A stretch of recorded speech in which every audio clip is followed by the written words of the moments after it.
Hello and welcome to the Clark Athletics Center for the Beacons Ice Arena as UMass Boston, undefeated at 4-0, 2-0 in ECAC East play, prepares to take on the Castleton State College Spartans. 3-2, 3-1 on the year. UMass Boston off to a roaring start, leading the nation with 7.25 goals per game as head coach Peter Belisle is enjoying his best start to a season behind the bench as the Beacons at 4-0, tied with the 1981 and 82 teams and the 91-92 teams for the best start in program history. My name is Seth Dorensky, joined by my color guy, Matt Meisenbacher. And Matt, why do you think the Beacons have gotten off to such a hot start this year at 4-0? Well, Seth, if you look at the roster, a lot of senior leadership on this team. We've spoken to it before. A lot of guys that have played together for a long time now. And to be honest, Zach Andrews has really stepped up this early in the season and shown that he's ready to play this year. Let's check out the team stats for these two sides right now. And you look at it, Matt, the offense has obviously been phenomenal, but the defense has really stepped up, especially in that last game against St. Anselm College. Yeah, and this is carryover from last year. You know, the Beacons have always been able to score goals, and it's always a question of not getting into those shootout games where you have a 6-5, 7-6 final score. They really want to be tighter on the D zone. Everyone knows they can score, but can they stop on the defensive side? Let's look at the team leaders right now. UMass Boston leads the conference in pretty much every offensive category, and a lot of the players do as well. Nathan Milam has 5 goals. 3 separate players lead the conference, tied at 5 assists apiece. And you see there, Zach Andrews, the junior for UMass Boston. Ryan Mulder, though, has been quite good for Castleton State, and that is a freshman. Yeah, it's going to be a close game tonight. Castleton and UMass always go head-to-head. I would expect this low-scoring game, maybe 3-2, 4-3 final, and watch for a goaltending battle. I think it's going to be the last guy to blink tonight. Let's look at the all-time series now between these two teams that are normally right in the thick of the ECAC East Conference Championship race. Castleton State does lead the all-time series, but Matt, you were on the team last year. UMass Boston took 3 of 4 points and a big win here at home in that last meeting. Something teams always try to do is win at home. I think the Beacons have done a really good job so far this season, and look for them to continue that streak tonight. Beacons won that game 5-1, 3 goals in the first 7:49 as they cruise to a 5-1 victory. As now we'll take you back to that game and bring you the highlights from that game on February 1st of this year.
usual, she wins it. A chance in front. Her shot is in the net. Crystal laid it. Yet another goal.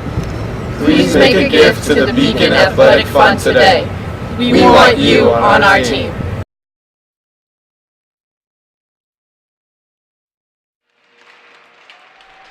And welcome back to the Beacon's Ice Arena. We'll bring you the Beacon starters right now as UMass Boston switching it up a little bit after their week layoff.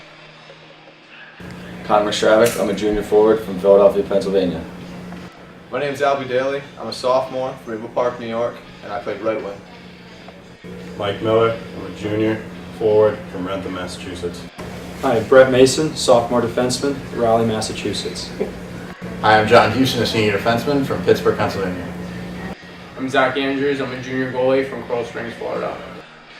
And welcome back to the Beacon's Ice Arena. You've seen the Beacon starters. Now we'll give you the Castleton State College Spartan starters really quick. And Matt, the biggest thing, 3 freshman starters. Christian Thamert there, the second defenseman. He's playing in his first collegiate game. This team with 20 underclassmen, 13 freshmen in the lineup today. It speaks to the real youth of this team under second-year head coach Steve Moffitt. Yeah, it's going to be an interesting matchup tonight. I think you're going to see a young, hungry Castleton team ready to come out of the gate real quick. And they're going to want to get that early lead. I'd expect Andrews to be on his game early. And I think the Beacon senior leadership, as it's done so far this season, is going to take over. One player to watch for Castleton State, Ryan Mulder, the freshman goalie out of Ottawa, Ontario, has been very good this year. 2-1, a .940 save percentage, 1.68 goals against, had shutouts in each of his first 2 games, was named the ECAC East Goalie of the Week with those 53 saves against Southern Maine and the University of New England. Did give up 5 goals on 30 shots in his last appearance, a 5-4 loss against St. Anselm College. It's controlled by the Spartans wearing their emerald green uniforms with their white numbers and black trim. The Beacons in their home whites with the blue pants and blue stripes. The Beacons will be going from left to right on your computer screen here on the Beacons Broadcast Network. In net for the Beacons, Andrews, the junior out of Coral Springs, Florida. Very strong this season, 3-0, has started in 3 of the 4 games. Had 87 saves on 95 shots. Almost had a shutout in his last appearance against St. Anselm College. Gave up a goal with just over a minute to play. Controlled by Castleton State. It's Patrick Thornton, the sophomore out of Aurelia, Ontario. Up ahead, a quick shot on Andrews, easily able to make the save off that look from Bart Moran. Moran gets the puck right back, setting it down low, looking for Hanna. Hanna has the puck taken off his stick, and it's John Houston with it. Houston, one of the 2 assistant captains on this side alongside Dan Cornell. Michael Kuhn in his first season as captain, and Stephen Buco, and the first liner out there. Castleton trying to get out of the zone. A nice hit there from Kuhn, forcing Castleton to keep it in the zone. Matt, you talked about it a bit in the pregame show. UMass Boston with so many upperclassmen.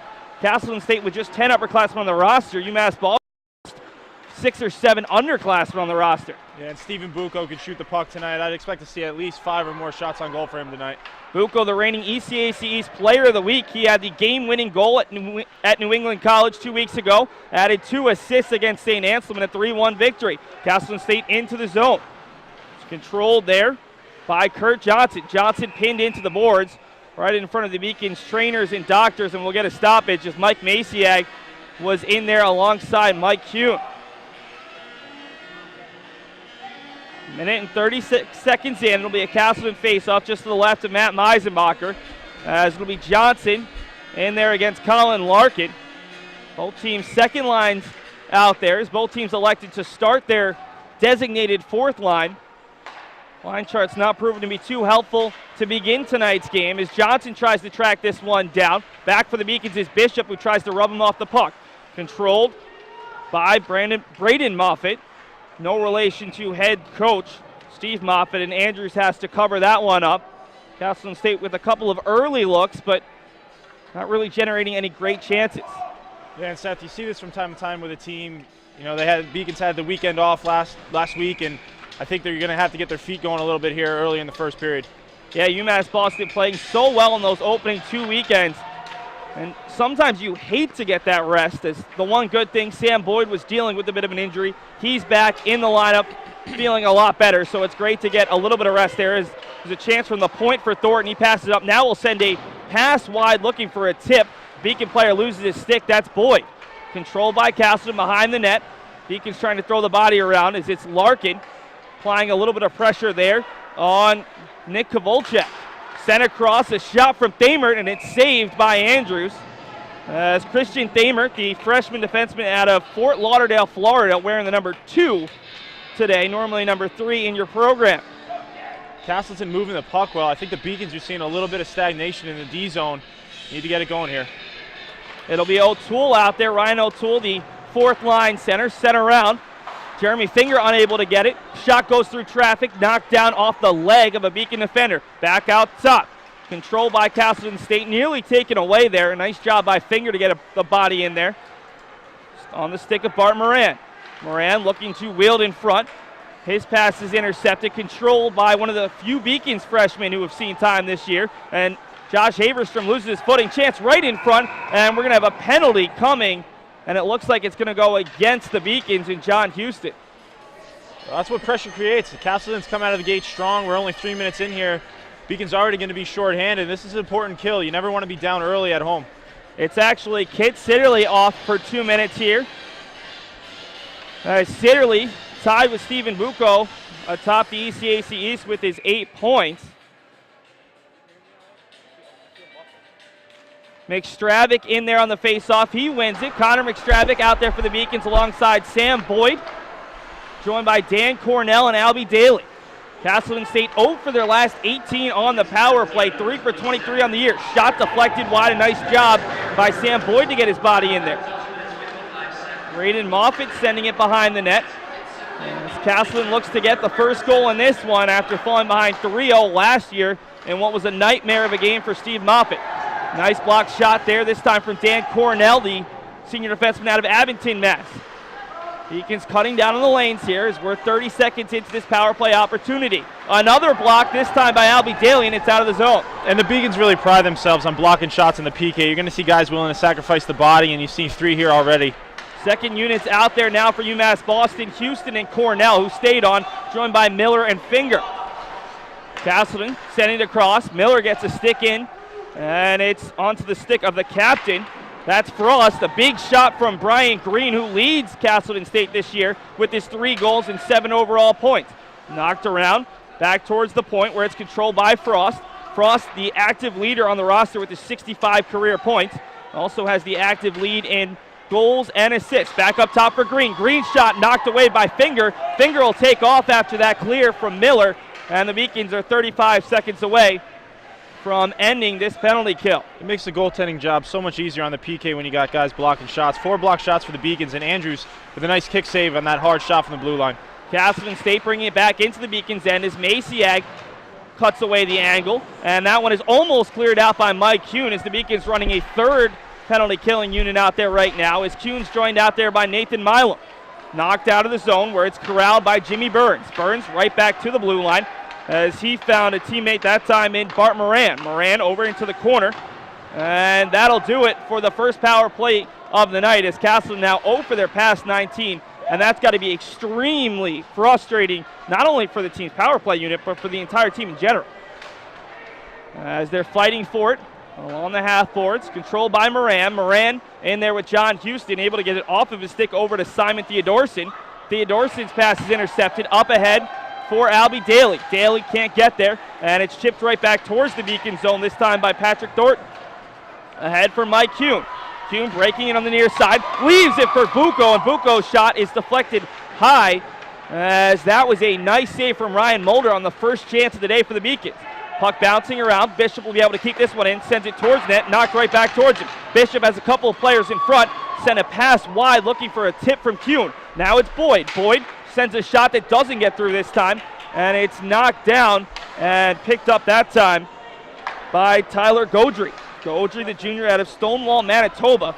This Castleton State lineup not only full of freshmen and sophomores, full of Canadians. Half this roster, at least half this group of players who dressed today out of the country to our north, as that shot sails high off the stick of a diving Jimmy Burns.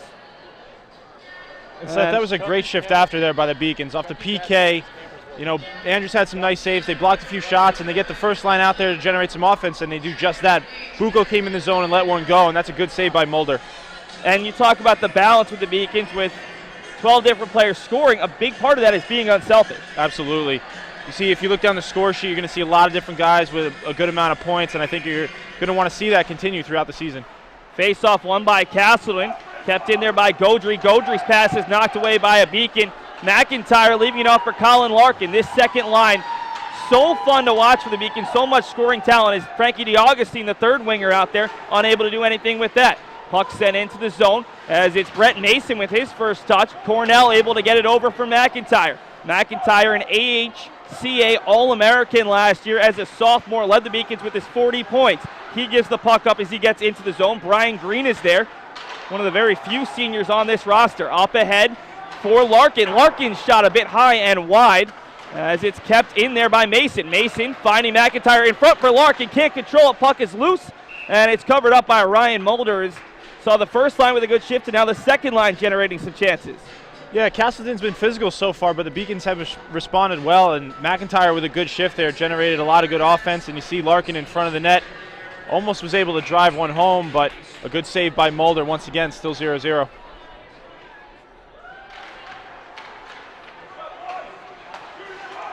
As a shot ends up in the pads of Mulder. It didn't look like he saw it. And John Houston, for a second there, thought he had goal number 1 of the year. Yeah, you know, Houston getting a shot on goal there is not one for scoring, but that one almost got through. Mulder didn't know where it was under his pad, and would have loved to see Houston get the first one there. Houston appearing in his 75th career game, the senior out of Pittsburgh, Pennsylvania, assistant captain on this year's squad, just 2 career goals.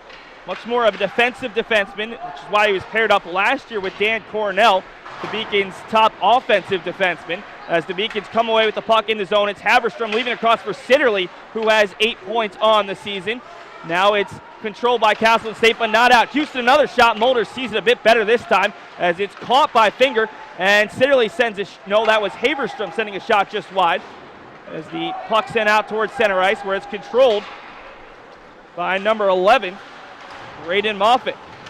Moffitt fighting to control it. Instead, it's over to Finger. Finger gets it right back from Haverstrom. Will take a seat.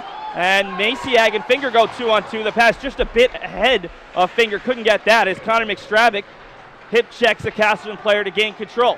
McStravick's shot is deflected wide. Brought in. Chance in front, and Albie Daly is robbed off the very nice pass from Tyler Bishop, sophomore out of Ramsey, New Jersey.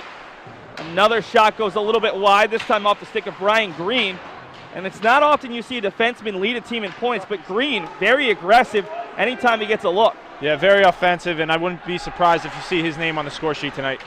As it's McStravick fighting for the puck behind the net. He's joined by Daly. McStravick comes away with it.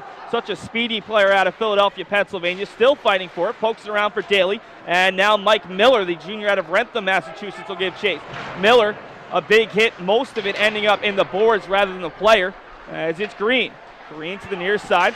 Passing it ahead for Ryan Frost. Frost gets sent into the boards, as that was actually Theodorson, number 28, the freshman out of Taberg, Sweden. Maciag up ahead. He finds Miller, and that one's knocked away. Mike Miller has been very good as of late, as there's a loud cheering section below us, and one of the players apparently is a member of Jumpstart, as some of his colleagues are cheering him on.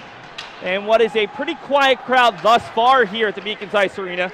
Matt, I would say within 15 to 20 minutes we'll see a lot more fans as they start to trickle in on this Friday evening. It's alumni weekend, Seth. Who could stay away? Pass behind the net, controlled by Bart Moran. This fourth line's seen quite a lot of time here in the first period. Got the start. Charles Bando can't control it. He was the second leading returning scorer from a year ago. Bando a year ago finishing with 6 goals and 10 assists, 5th on the squad. Mike Kuhn with it. Kuhn fighting through traffic, has it stolen away. Then he trips up a player, and Kuhn will be sent to the box for 2 minutes. Pretty easy call for our referees, as the 4-man crew tonight, Tim Crowley and David Maxfield are the referees. Kevin Cook and Adam Zaja are your linesmen. Unfortunate play for Kuhn. Does a nice job off the wall. A few stick handling moves. Had a chance to take a shot, and unfortunately got his stick caught up after the miss. And that's an easy call for the refs. It's going to be 2 minutes. Beacon shorthanded here again already. Yeah, Castleton, as we said, have struggled on the power play this season, but one of our keys to the game, if we ever get a stoppage in this one, was to avoid getting into the penalty box to cut down on the potential chances for Castleton to maybe get started. As knocking this one out is Albie Daly, and now Connor McStravick will give chase, and Mulder does a nice job to come out of his net. Pass, though, intercepted by Albie Daly. Daly ahead for McStravick. The trailer is Houston, and McStravick will play it safe, send it all the way back to Boyd. Boyd will dump it back in as the Beacons have killed off the first 30 seconds effectively. 9:49 to go in the first period. As UMass, Boston, and Castleton State even at 0-0. Castleton State at the better end of the chances early. UMass Boston's done a bit better as this game has gone on. Castleton State has held the Beacons' #1 scoring offense to just 4 or 5 shots in the opening 10 minutes. An interception there, and it's Mike Miller who already has one shorthanded goal on the year, sending it ahead, looking for Jeremy Fink. As Miller sends it to him, shot, and Mulder with the big glove save there, as now there's some extracurriculars behind the play. Miller getting into it that time with Ryan Frost, and it'll be interesting to see if one or both players head to the box, as Miller was the second player to initiate contact, but Frost hit him hard, and Frost will be the lone player heading to the box this time. And a great individual effort by Miller there. You saw him in zone, he leads the rush, gets the puck in deep, continues to press, creates a turnover, gets a shot on goal, and then draws a penalty behind the net. Just a great play by Miller overall. So Frost to the box at 9:15. We'll have 53 seconds of 4-on-4 play before UMass Boston's high-powered power play will get their first chance of the night, as the Beacons have been very aggressive on the PK all night long. First 4-on-4 opportunity, Buco leaving it behind for McIntyre. McIntyre will swing it right back around for Buco. Out there along those two, it's Mason, joined by Bishop. McIntyre giving chase, loses the battle for the moment, as it's Thamert sending it around. Thamert over to Thornton. Pair of underclassmen getting the start at defense. Thamert with it in his first collegiate game. He'll elect to hold off, as now he gets a shot off. Andrews can't handle it, and he dives on top of it with 12 seconds to go on the 4-on-4. A little bit of an awkward stop there for Andrews. I'm not sure if he was expecting that. I think a little bit of deception from the blue line. He was able to fight it off and control the rebound, get a whistle.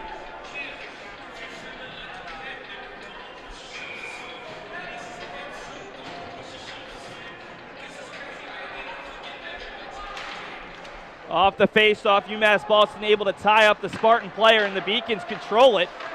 It's Cornell up ahead for Sitterley. Sitterley across for DeAugustine, and that should do it.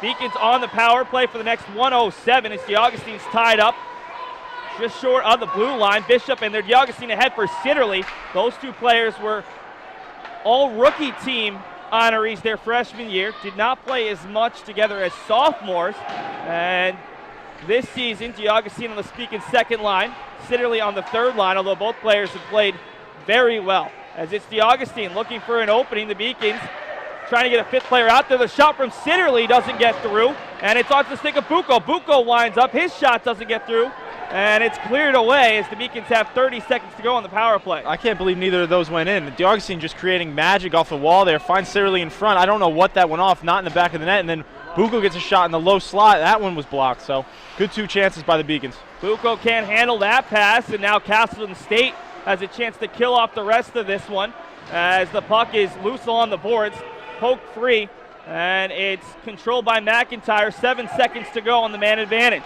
McIntyre at center ice, he'll keep it himself into the zone. Eludes one defender, as that will do it for the Beacons power play. McIntyre trying to send it out in front, and now there's a chance for an odd man rush going the other way. It's controlled by Theodorson. Theodorson sends a shot just wide, and the puck comes all the way out to the blue line, where it meets a charging Braden Moffitt, and now we'll get a stoppage for a hand pass. 13 minutes in, and thus far, it's been a wide open hockey game. Yeah, we've seen both sides here get some opportunities. I think the one thing you're going to want to watch out for is the one best way to beat a bad power play is to continue to give them opportunities, and the Beacons have been somewhat undisciplined this far in the season. You see 2 penalties already here tonight, and one thing you don't want to do is continue to give Castleton opportunities to get that power play back on track. Yeah, Matt, you talk about undisciplined. The Beacons second in the conference with their 15.2 penalty minutes per game. as the Beacons win another face-off. This time it's Nathan Milam, the former Ferris State University player, one of a handful of Beacons who played formerly at the Division I level. That shot deflected wide by Houston. McStravick waiting for it to get all the way around. Daly checks a Spartan, and it's sent out of the zone, and that one, they're going to say, went into the Beacons bench, and the faceoff will come back in the Beacon zone. Both goaltenders have been strong here. I've seen some good saves on both ends, and it's going to take something special to beat one of these guys for the first goal.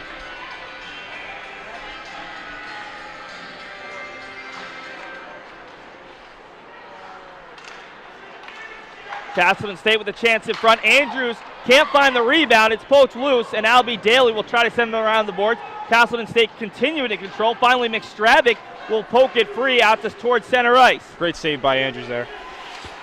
Zach Andrews probably has seen a bit more work than he'd like here in the first period, but he's kept the Beacons in it as we're tied at 0. It's Cornell looking to gain the zone, and he's checked there, and it should go for an offsides this time, as he had a player to his right that time, and McStravick who couldn't quite. Actually, that was the left, but yeah, McStravick either way offsides, and the Beacons will get a face-off just outside the zone. Yeah, Cornell took a shot to his hip there. I know that couldn't have felt good. Nothing on that tender hip, not a lot of padding there, and Cornell's going to be able to skate it off, though. First line for the Beacons, fourth line for Castleton State, as it's Buco and O'Toole. On the far side, Mike Kuhn battling with Bart Moran.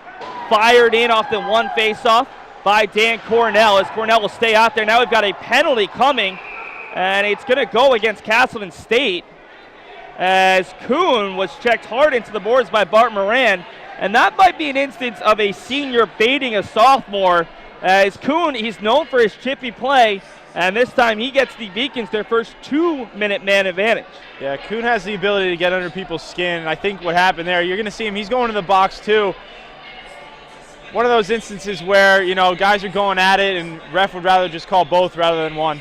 Yeah, you saw Kuhn and Moran going at it to the left of the face-off dot beforehand. Both players taking slashes on each other's sticks. And, man, I think that they made the right decision, although it looked like Moran was the player who really dealt out the punishment. So Kuhn might be looking for some later on in the game as Cornell has that go through his legs. One-on-one chance. Boyd the player back. Big glove save on Ryan O'Toole as Zach Andrews continues to look really strong to start this season. He's always had a strong glove, Seth, and you see him the guy coming down the wing here.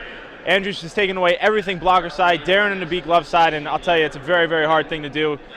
Showing him the leather, right in the mitt, nothing doing, face-off in zone. Well, Ryan O'Toole, a former Boston Junior Brew, and I'm sure he's got some friends and family here tonight, the freshman out of Ogdensburg, New York, as it's McIntyre gaining the zone. McIntyre will go back to chase it, working against Green, the junior assistant captain, as Castleton State thus far has been the better team. The two teams playing 4-on-4, and that should give an offensively talented team like UMass Boston the advantage.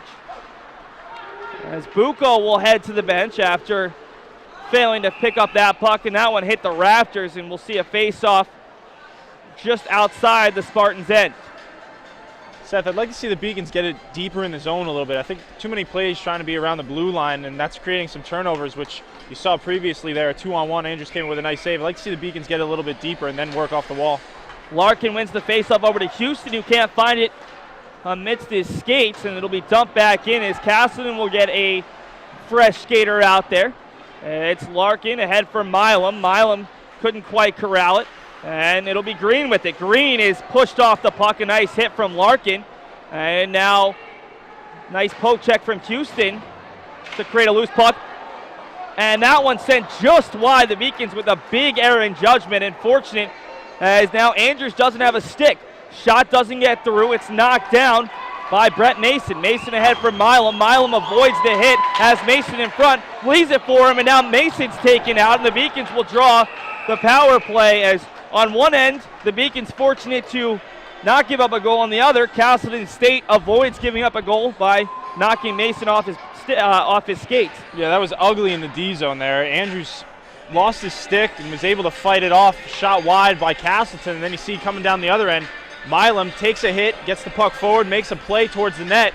wasn't a goal, but was able to draw a penalty, and the Beacons will have a man advantage here. Well, and you have to love Brett Mason, one of your freshman defensemen, skating up there and being part of the play. 4-on-4, sometimes your defensemen have to be a bit more offensively active. Absolutely. If there's an opportunity, take it. No doubt about it. So 4-on-3 for the next 38 seconds. Then both teams will gain a skater. It'll still be a power play opportunity for the Beacons unless they score. As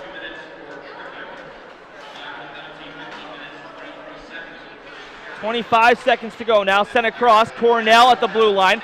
Cornell sending it across for Mason. Mason leaves it for Buco. He's got a huge slap shot for McIntyre. Down to 14 on the 4-on-3. Glove save for Mulder, and that'll draw another face-off. Beacons will try to quarterback something here with the awkward 4-on-3 power play you don't see very often. They're going to definitely try to create a play off the draw here with 12 seconds before they get a man back. It was Derek Gingera who went off for tripping there, so he'll be the man in the box no matter what happens, unless the Beacons score over the next 12, as McIntyre unable to win that face-off against Ryan Frost, and it'll be cleared away, and that's a strong senior play by Frost to avoid giving the Beacons that 4-on-3 chance. So now we'll skate 5-on-4 here for the next minute and 20. Cornell, Buco, Mason, McIntyre, and Milam, the fifth skater out there now for UMass Boston. Is Buco able to maintain possession through the neutral zone? Leaving it for McIntyre. Down low for Buco. Buco right back to McIntyre. McIntyre avoids one player, finds a rushing Larkin. Puck loose in front. Milam fighting for it, and Mulder able to cover. Puck was loose there for a second. Beacons were trying to jam it home, but nice play by McIntyre. Fakes the shot, tries to drive to the net, and had a guy cutting through the center, and it's a nice little play there by the Beacons to generate a scoring opportunity. Yeah, Colin Larkin rushing into the zone off the bench, and Castleton State almost didn't account for him. As the Spartans able to clear it in. A nice job defensively by Jimmy Burns, the freshman out of Middletown, New Jersey. It's Cornell across for Buco.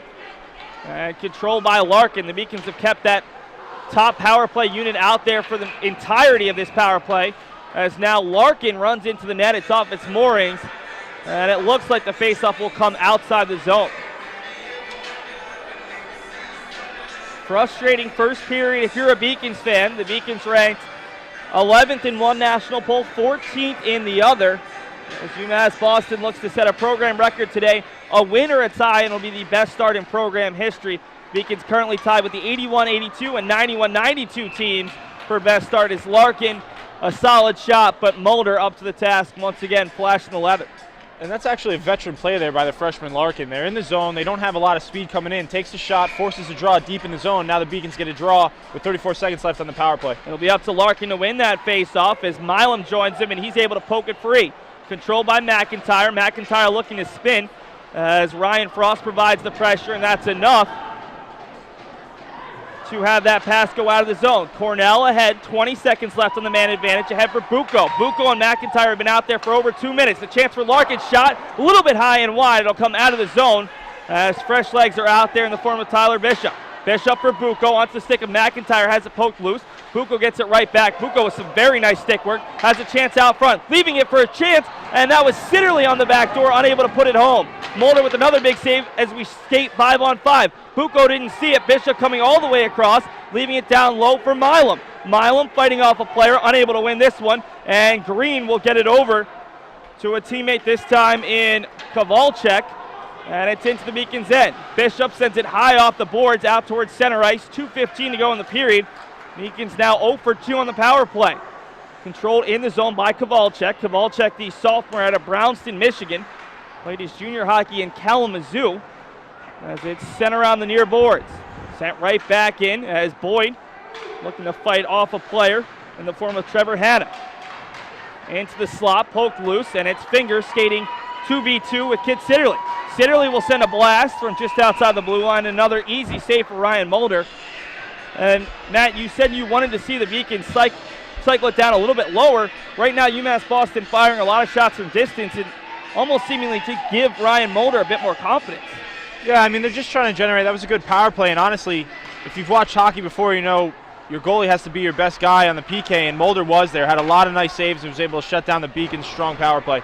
Nick Stravic knocked off the puck by a pair of Spartans, comes out towards center ice. Houston gives it right back into the zone. A nice break up there by Maciag as he swings, and a bit too much contact, and it'll be Maciag being called for the penalty that time. A nice initial play and then just a bit too much.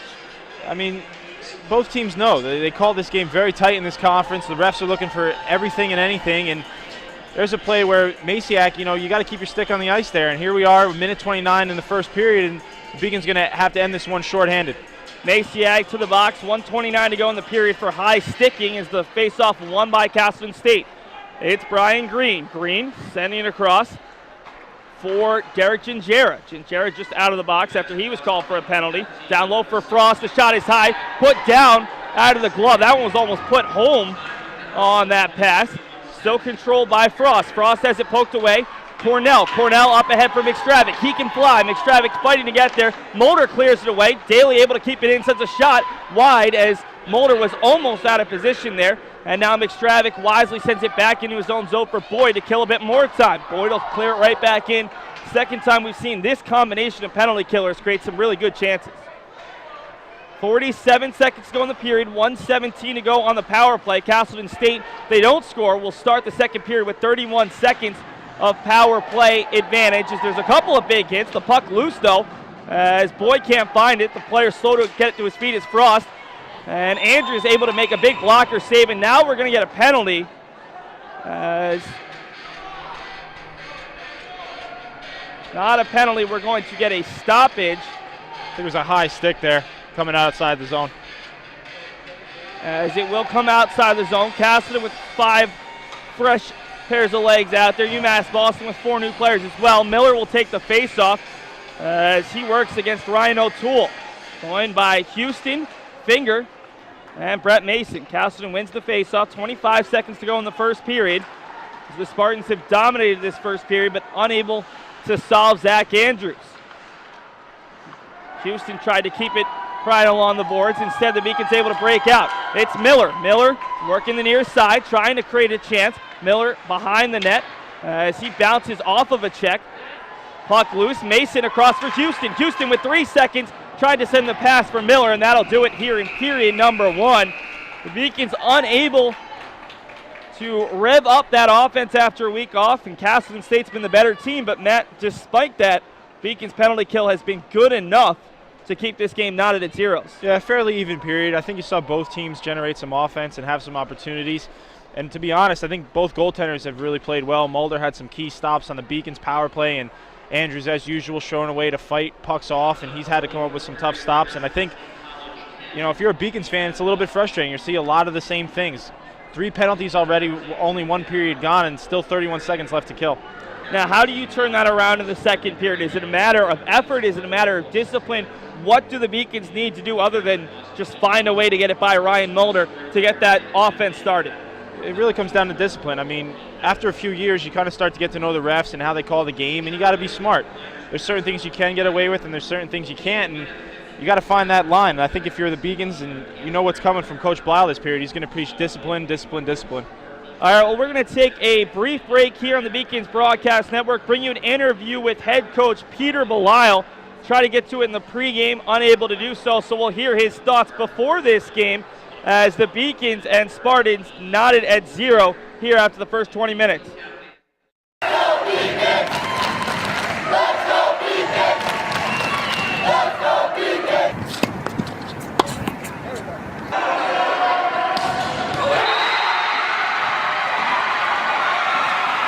Come on, Jake. As usual, she wins it. A chance in front. Her shot is in the net. Crystal Layden. Yet another goal. Please make a gift to the Beacon Athletic Fund today. We want you on our team.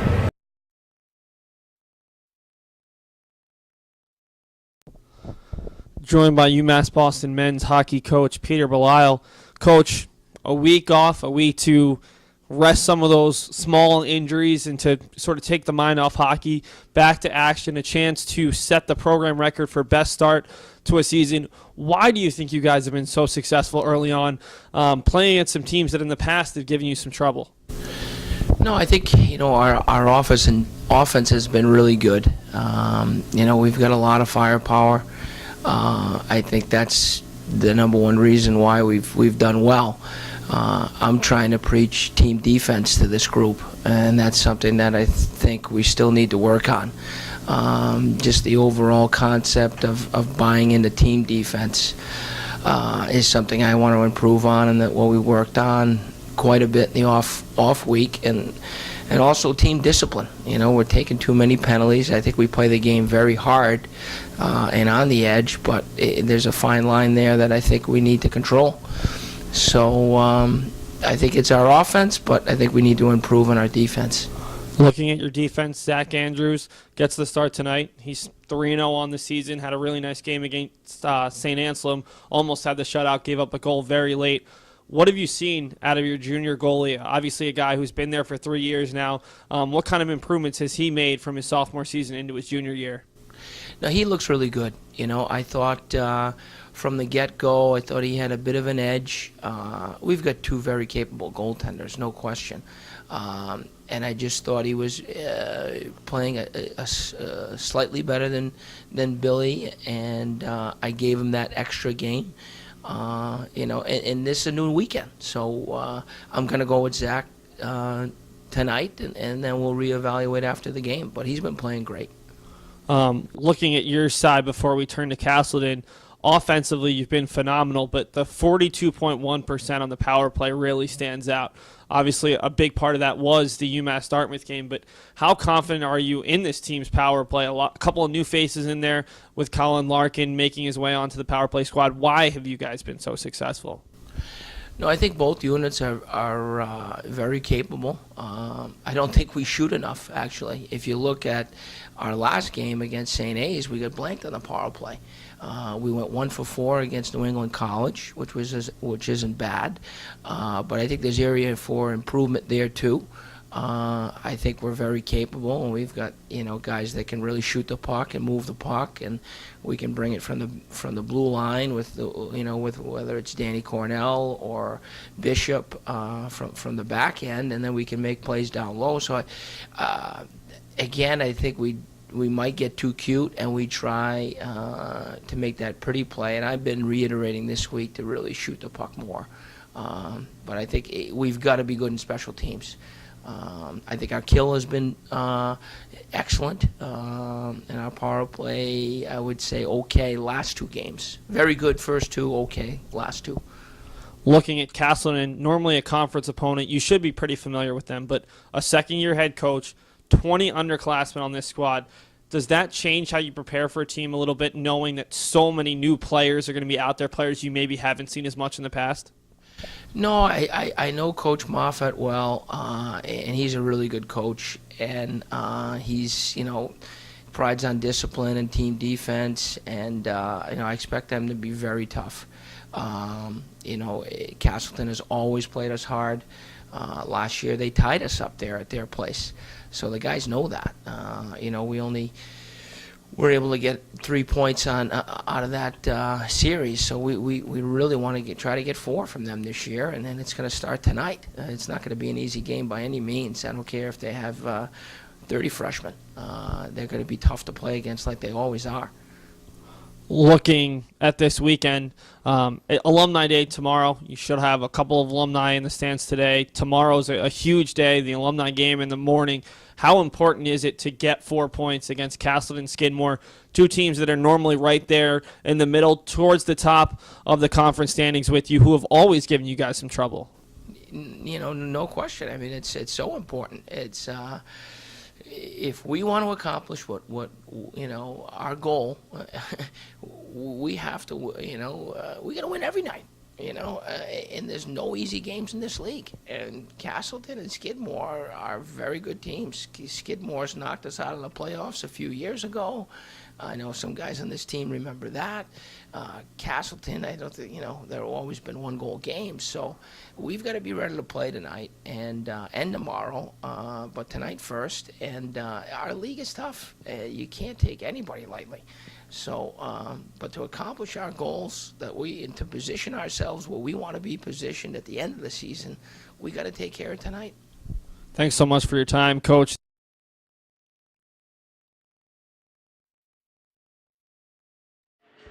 And welcome back to the Beacons Ice Arena. My name is Seth Orensky. Wow, things have been difficult tonight here for the Beacons. Things haven't been that easy up in the broadcast booth. Thanks for sticking with us. We had a couple of camera difficulties during that first period. Hopefully you didn't even notice it went that smoothly. Carl Poss and Jose Pena, our directors, doing a great job transitioning from the fall season into the winter season here. As now we'll bring you the first period intermission stats, and really the stats show the Beacons leading in shots 13-10, but everything else Castleton State dominating on Castleton State with more power play opportunities.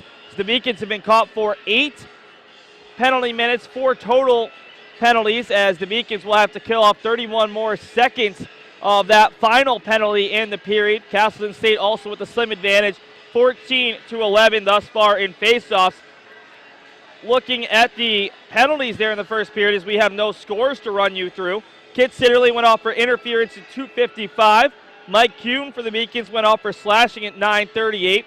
Then Ryan Frost for high sticking at 10:45. Bart Moran for holding. Mike Kuhn for hooking. Those were matching penalties at 14 minutes exactly. Derek Gingera went off for tripping at 15:23. And Mike Maciag, still in the penalty box the next 31 seconds, went off for high sticking at 18:31. We'll check out around Beaconville right now as the women's ice hockey team, a nice tie today at St. Anselm College. The Beacons took a 1-0 lead, 5:30 into the game, as it was the first collegiate goal for Marin Brown, the freshman out of Brainerd, Massachusetts. St. Anselm able to score Brainerd, Minnesota rather, as a net for the Beacons. A huge game from Mo Bradley. She made 45 saves on 46 shots. The Beacons unbeaten in their last 2 against St. Anselm College for just the second time in program history. The women's basketball team underway against LaSalle College as part of the Salem State University tournament. And the men's basketball team 2-0 on the year, looking to move to 3-0 tomorrow for the first time since 1997 when they host Newberry College at 3 p.m. One final update for you around the rest of the ECAC East Conference. Things are mostly where they should be if you're an observer of the conference. Babson College, nationally ranked, one of the best goaltenders in the country.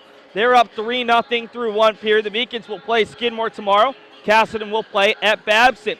St. Michael's College and New England College, the Pilgrims hold a 1-0 lead at home through 1 period. Norwich, ranked 4th in the nation, they lead St. Anselm College 1-0 at the break. And the University of New England leads Southern Maine 1-0 in that rivalry game, as those 2 road partners will not play tomorrow in conference play, as we'll have 4 games tomorrow for you rather than 5. We'll take a 90-second commercial break, and then we'll be back, rather a 3-minute commercial break. We've got a bit of time. We'll be back with our keys to the game, which we didn't bring to you earlier, but they're still pretty relevant as this game tied at 0 after 1 period of play.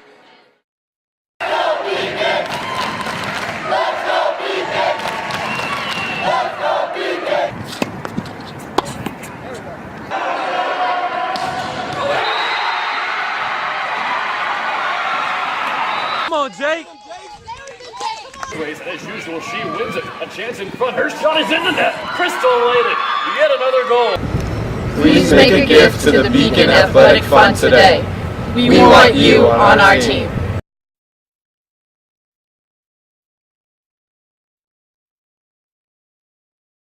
My name is Allie Greenberg. I'm an ice hockey player here. I'm a junior, majoring in human services, and I'm part of the Key for Hope Foundation.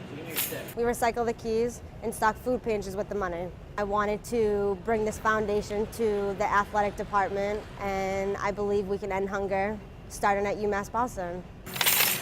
I got started with the Key for Hope Foundation due to my father. He's the one who founded this program. I said, what can I do with a classroom environment giving back? And everybody's got an old key, and keys are made of brass, and brass is a recyclable commodity. And thinking about how many children are in a school system and how far we can go with taking this to do something right for humanity, I started a foundation called Key for Hope, feeding others with the collecting of keys. In 2.5 years, we collected over 500,000 keys. And I'm excited about this whole opportunity because you know what? One key may not seem like much to most people, but when you collect the masses of keys that we've collected, it shows that there is an ability for people to get together and create what I'm considering our hunger fighting opportunity. The University of Massachusetts Boston, with its scenic oceanfront campus, easily accessible to downtown Boston, is recognized as a model of excellence for urban public universities. 16 NCAA Division III sports are part of the more than 100 student organizations that create an engaging campus life in America's biggest and best college town. UMass Boston, Boston's urban public research university for the 21st century. Division III allows you to give yourself to other things. Having that free time allows me to pursue the things that I want to pursue. Division III in athletics affords students the opportunity to, engage in the other interests in their campus and in their lives outside of that sport. It allows you to just be able to do everything you want to do. I wouldn't change it for the world.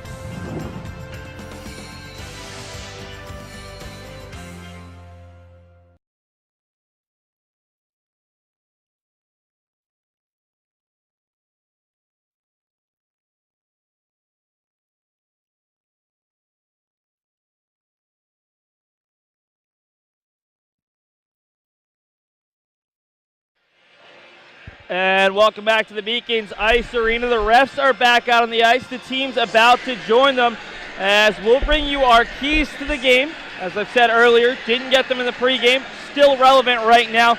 Those are the starters. And here are the keys to the game.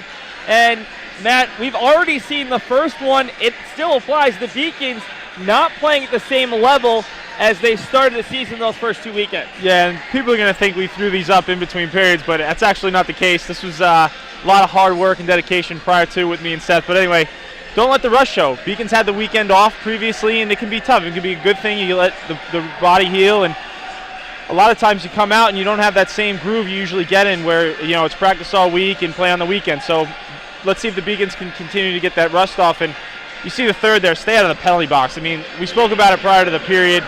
3 penalties already in the first period is not the game plan. I can guarantee you that, and I'm sure Blyle had a lot to say about that in the locker room in between periods. We'll see if they can kill this penalty off and remain perfect the rest of the game in terms of staying out of the box. And speaking towards the second key, make Castleton pay for their mistakes. The Beacons had some good rushes, unable to put a puck by Ryan Mulder. They had a lot of space really midway through that period when they weren't in the penalty box, unable to get that first goal, and sometimes the first goal leads to the second and third right away. Yeah, absolutely, and we spoke about it before. You see Castleton with a lot of freshmen and sophomore. They have a coach that recruited most of these guys now at this point, and the Beacons need to rely on that senior leadership. They've been here before. They've had a lot of tough games with Castleton in the past. Nothing's going to change. They just need to continue to stick to the game plan, and can't stress enough, stay out of the box, let the game continue to flow, and you'll see the Beacons put a couple in as it unfolds.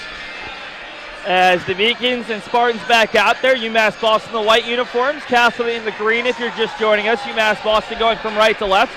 And once again, Peter Belisle electing to go with at least 2 members of his fourth line as the Beacons start the period on the penalty kill.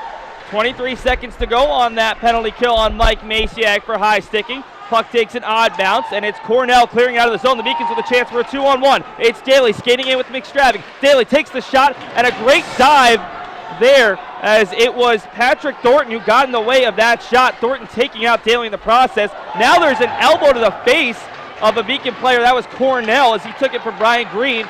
Very physical play from Castleton State to start the period. No penalties coming as the Beacons are back to 5-on-5 play. Andrews with a nice save as that was a tricky little play on the near post, and an exciting first 40 seconds. Yeah, that's incredible. Good save by Andrews there. That was a tough save. It was a little bit of a changeup. He was able to snug it underneath his chest, but I'm surprised. Albie got up on that 2-on-1, took a hard dive into the boards there, got his feet taken out from underneath him, and luckily he's all right. He skated off underneath his own power. That looked like it hurt.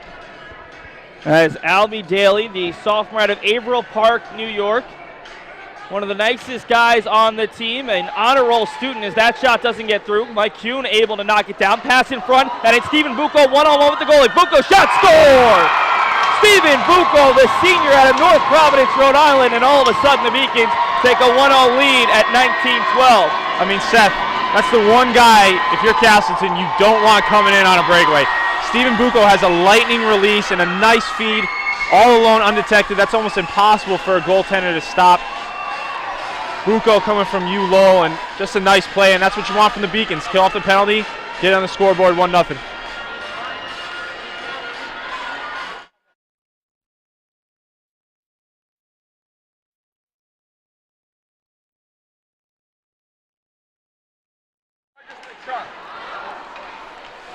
As we'll get you the assist in 1 second. Stephen Buco, his 4th goal. That gives him a conference high 9 points thus far as the Beacons take the lead just 20 seconds after they came out of the penalty box. And now can UMass Boston capitalize off of it? Yeah, if you're a Beacons fan, you couldn't ask for more. Kill it off, get a goal early in the second period, and now with a nice 1-0 lead, let's see if they can build on it. As the assist will go to Nathan Milam and Mike Kuhn, his 2 line mates, the 3 seniors on the Beacons' first line. Just speaks to the difference between these 2 teams. And another penalty, this time coming on Cornell. Not happy with it as he knocked down Kurt Johnson in the corner right in front of one of the referees. Yeah, see, that one there I'm not so sure about. It looked like number 5 in Castleton, I'm not sure the name, lost his footing a little bit. Cornell put a little bit of pressure on his back there, and unfortunately when you lose your footing like that in front of the ref and it just kind of looks like a penalty, they're going to call it. I don't know if Cornell really deserved that one, but regardless, here we are. Beacons shorthanded, another 2-minute minor for the Beacons, and I know they're going to rely on Andrews to help kill it off here. The Beacons on the penalty kill for the 4th time tonight, thus far holding Castleton State to 0 for 3. It's the 5th overall penalty on the Beacons. It will be Albie Daly, who's had a couple of shorthanded chances for the Beacons in there as he loses the faceoff to Ryan O'Toole. Cornell off for 2 minutes for cross-checking as it's sent across, controlled by O'Toole, leaving it up top for Jimmy Burns. Burns back to O'Toole, cycling it around. Up top, Burns, as Daly lost his footing, created a chance, and Zach Andrews, another big save for the Beacons. The key there was no rebound. He had 2 Castleton players hovering, looking to get in, and no rebound, no chance for a second opportunity. Like the way Albie's playing on the PK, he's baiting him, giving just enough room to try and make a play, and then taking it away when he sees him flinch. O'Toole wins another face-off as it's controlled by Burns. Burns sending it across as that shot doesn't get through. A nice job by Sam Boyd to get in front of that shot from Corbin Marcotte. All the way around for Mulder. 1:27 to go on the power play as the Beacons lead 1-0 here. After a goal from Stephen Buco. Buco received an outlet pass from Nathan Milam. Chance for O'Toole. O'Toole's shot is knocked away by Sam Boyd. And Buco buried it for his 4th goal on the year. He leads the conference in points with 9. And Mike Kuhn, who picked up the 2nd assist on that one, now leads the conference with his 6th assist. Burns sending it all the way across the point. Almost overrunning that one is Thornton. Thornton back for Burns. Burns shot. Big save from Andrews as he barely saw that one. Into the corner for Marcotte. Marcotte up top, across, and it's controlled by Burns. Burns has had a couple of good looks on this man advantage for Thornton. Thornton cycling around all the way across for Burns. Shot. Another save from Andrews as it comes off. And Zach Andrews is having to do a bit more than Peter Belial would like. Yeah, Andrews just totally in the zone right now. A lot of good saves, controlling his rebounds. Can't ask for much more from him. And the only thing saving the Beacons right now is blocking shots. They've blocked a lot of shots and taken some of the pressure off Andrews, but they cannot survive like this. There's just no way.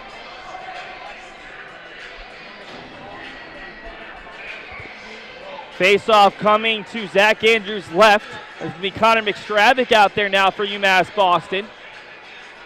Stravic will take the face-off instead of Daly, and now Stravic having some words for the referee, and it will be Albie Daly coming in. Daly's lost back-to-back face-offs, as this time Trevor Hanna in there for Castleton. Daly able to win it.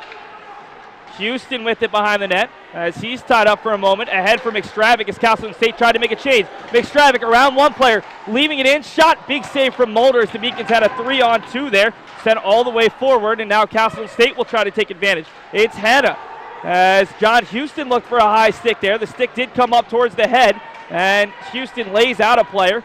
Head for Daly. Daly's pass intercepted, intended for Brett Mason. Green has the zone, loses it, and McStravic will clear with 5 seconds to go on the man advantage. The Beacons, not the nicest of penalty kills, but it was effective. UMass Boston now 4 for 4 as Kuhn has it, loses it right away, and almost a one-on-one chance for Castleton State there. Masiak just saved the breakaway. If that puck gets through, Castleton's in all alone. And now it'll be a 2-on-2 rush for Castleton State as it's Ryan Frost in there with Brock LaBelle, and now we're going to get an offsides. So you think maybe you score a goal and you take advantage. First the penalty and now some sloppy play, and all of a sudden it looks like Castleton State is the aggressor once again. Yeah, Andrews bailed them out once again. And you're not going to survive. You're not going to win a hockey game like that. You're just asking too much of your goaltender. I'm hoping the Beacons can figure it out here. 4 minutes already in the second period, and they already have a penalty. Zach Andrews with 14 saves. Ryan Mulder with 14 saves. It's the man who had the puck right there. Stephen Buco has been the difference with his lone goal as Mike Kuhn's shot is easily gloved down by Ryan Mulder. Here's an opportunity for the Beacons. Face off in zone. They're going to need a good shift. They got to get out of their D zone. They're going to need a shift and a shift after here in order to generate something. It'll be the first line staying out there. Milam in the face-off dot. To his left, Buco. To his right, Kuhn. Masiag and Cornell out there. As Milam loses the face-off, Kuhn does a nice job of rushing forward. Almost gained possession, and it's knocked out of the zone, knocked down by Masiag. Kuhn is there. He'll lift it up into the netting. And that face-off should come outside the zone. And Matt, the one thing that's really been surprising is we haven't seen a ton of great shifts from this second line. They have so much talent, but they've been pretty quiet as they step out there. Peter McIntyre, Colin Larkin, and Frankie DeAugustine should be a line that threatens to be one of the top scoring lines in the country. Yeah, I'm sure they're communicating on the bench. They'll figure it out. You got two veteran players in DeAugustine and McIntyre. They know how to score, and Larkin doesn't play like a freshman, so I wouldn't expect to see them remain dormant for much longer. Ryan Green sends that one high up into the rafters and right back down, and this faceoff will come outside the zone. Beacons with the lead thanks to a goal from Stephen Buco 48 seconds in to period number 2 after a scoreless first in which the Beacons led in shots 13-10, but the chance is much more even. As we are aware of the issue with our clock, working to get it back up top. And Seth, if there's one guy I'm glad who's not mic'd up right now, it's Peter Blisle. I can only imagine some of the stuff he's saying to the guys right here. He can't be happy with this performance in the second period, and actually a real pivotal moment in the game. They're continuing to give Castleton light here and constantly relying on Andrews to come up with some big, big saves. Well, we heard from Belial during the first intermission. We'll hear from him after the game as Beacon's 10th-year head coach looking for his 60th career win in conference play, 105th overall, as Andrews knocks that one up into the netting. It'll lead to yet another face-off. And Matt, the most amazing thing is you look at Peter Belial's record. 104-96 overall, 59-80 in conference play. That just speaks to how difficult the ECAC East is. Just so many difficult teams, and a big one of those is this weekend. You have a Castleton State team that's very young, a Skidmore team that has struggled the past 2 years, and yet you know you're going to be in for two difficult battles. That's exactly right. It's controlled behind the net by Ryan Frost, one of the few seniors on this team.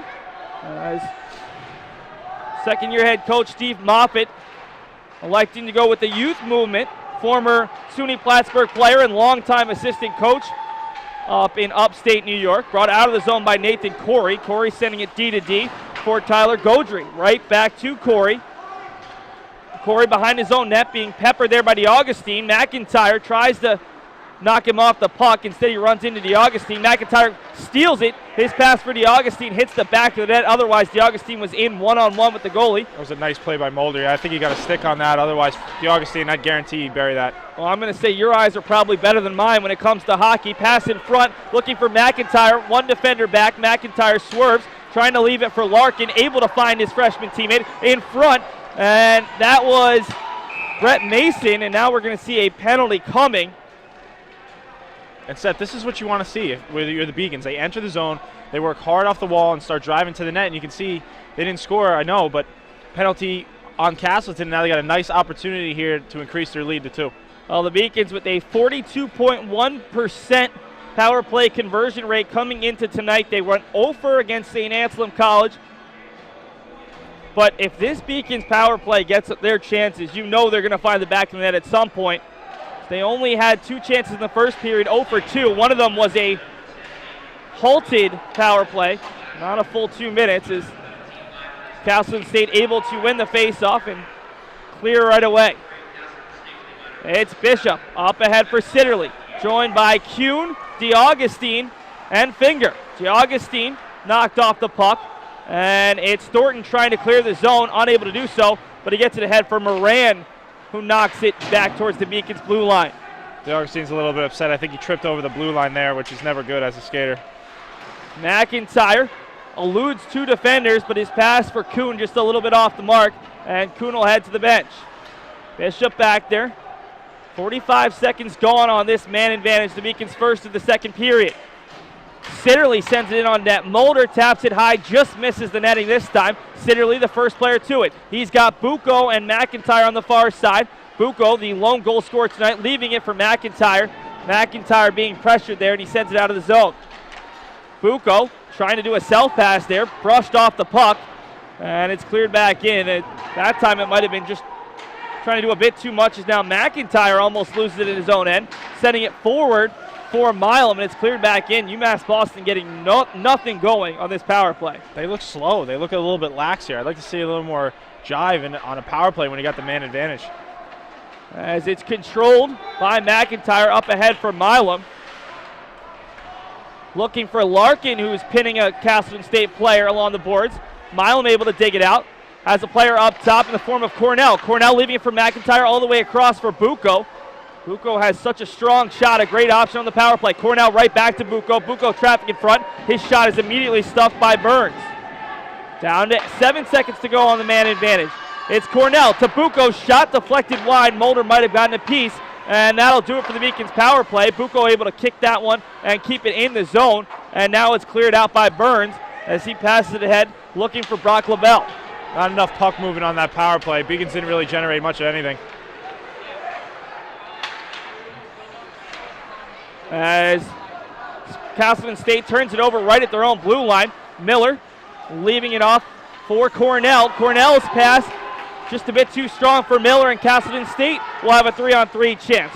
Nice block shot there from Albie Daly. Houston pinning a player to the ice that time in Brock LaBelle.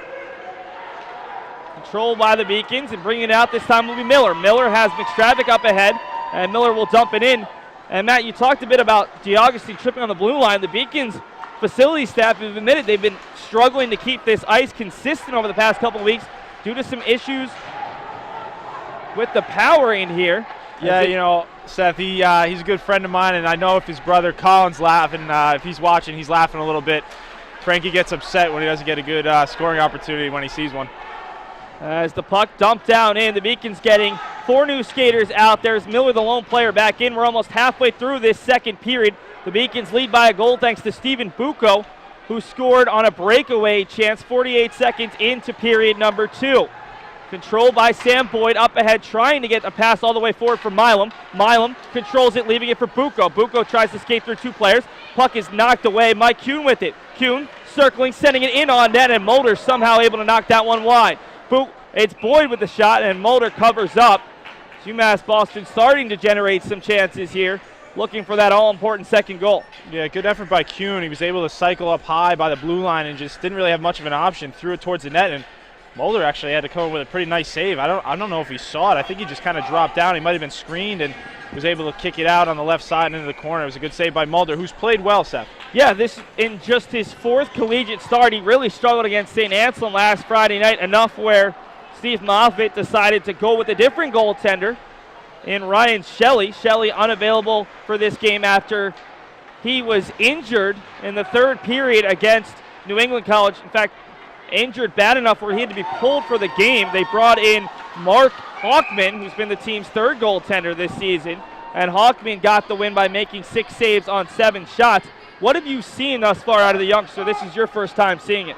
Mulder looks good. You know, the stats speak for themselves. I mean, the kid's got a 94% save percentage, a 1.68 goals against average in 4 games. That's really, really good, especially for a guy who's just getting used to his college experience. It'll be the Beacons' top line out there against the second line for Castleton State, as it's Cornell dumping it down in. Waiting for it is Thamert. Thamert, the Castleton State player, is making his collegiate debut. One of the 13 freshmen in the lineup today. 11 skaters, Mulder and Brody Wagner dressing for the first time this season. The third string goalie is Milam, loses the puck in his shirt, still trying to find it, and Castleton State able to get back as Milam really just unable to do anything with that great chance. It's Buco leaving it for Kuhn. Milam on the far side, and Kuhn looking for a player who just wasn't there as Andrews hoping for the icing. Now he'll send it off the boards. Maciak can't get their chance for Johnson. Shot, that one hit the post.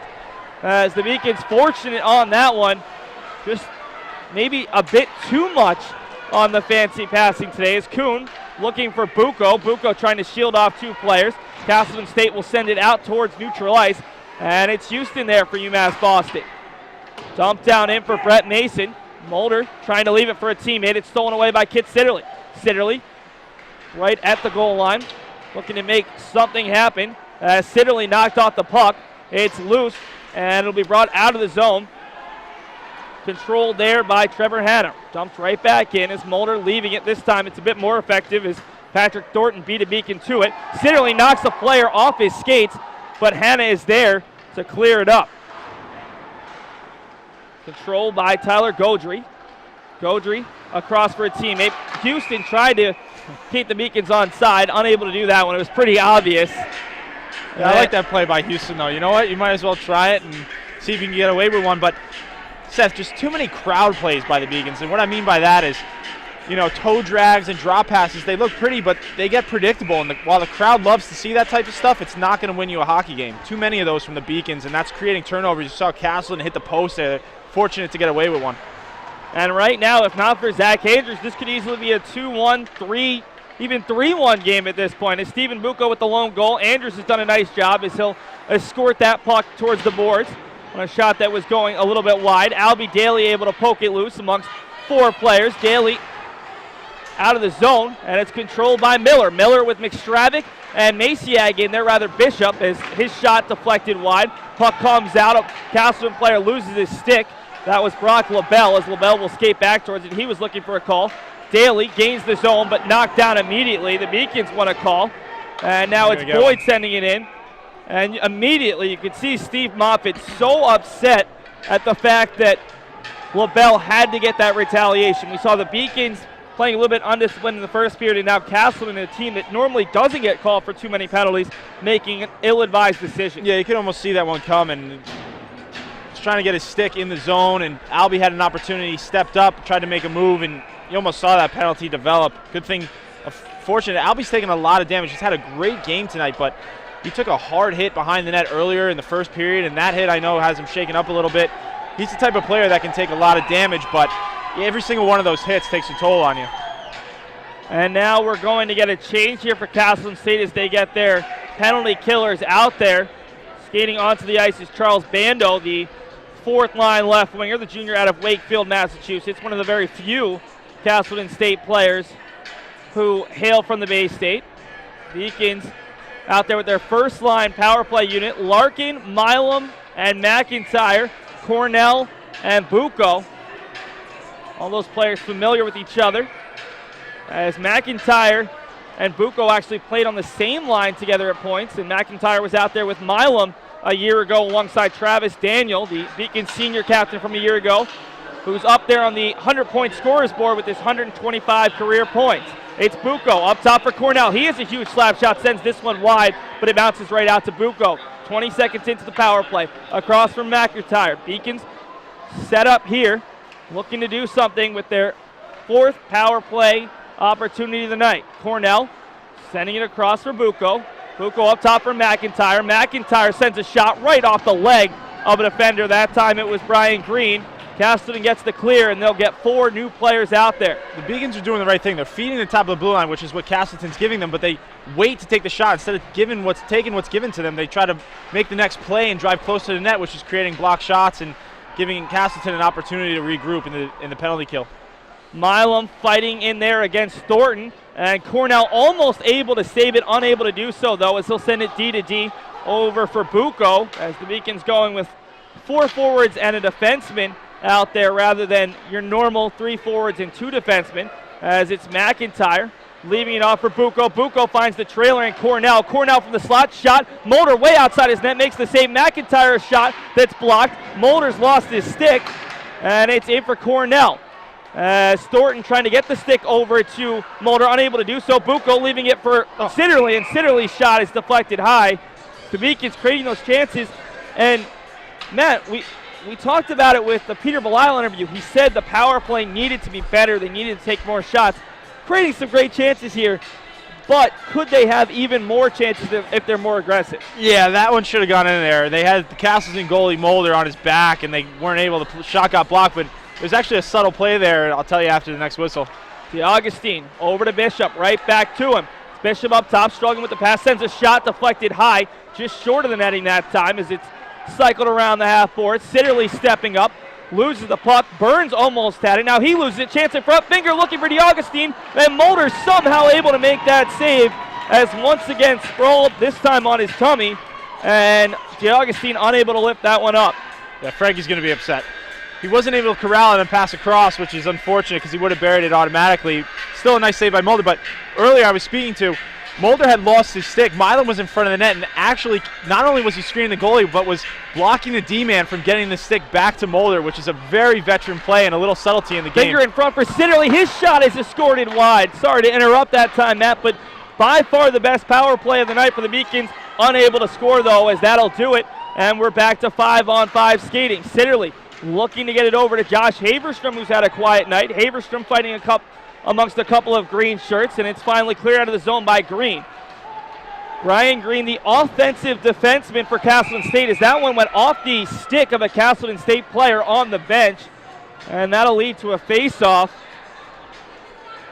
It was a good power play by the Beacons. Should be able to build off that. They had a lot of opportunities and probably should have came away with the goal there. They had Mulder down and out a few times but weren't able to bury. 5 minutes left in the second period. See if they can continue with a shift here, 5-on-5.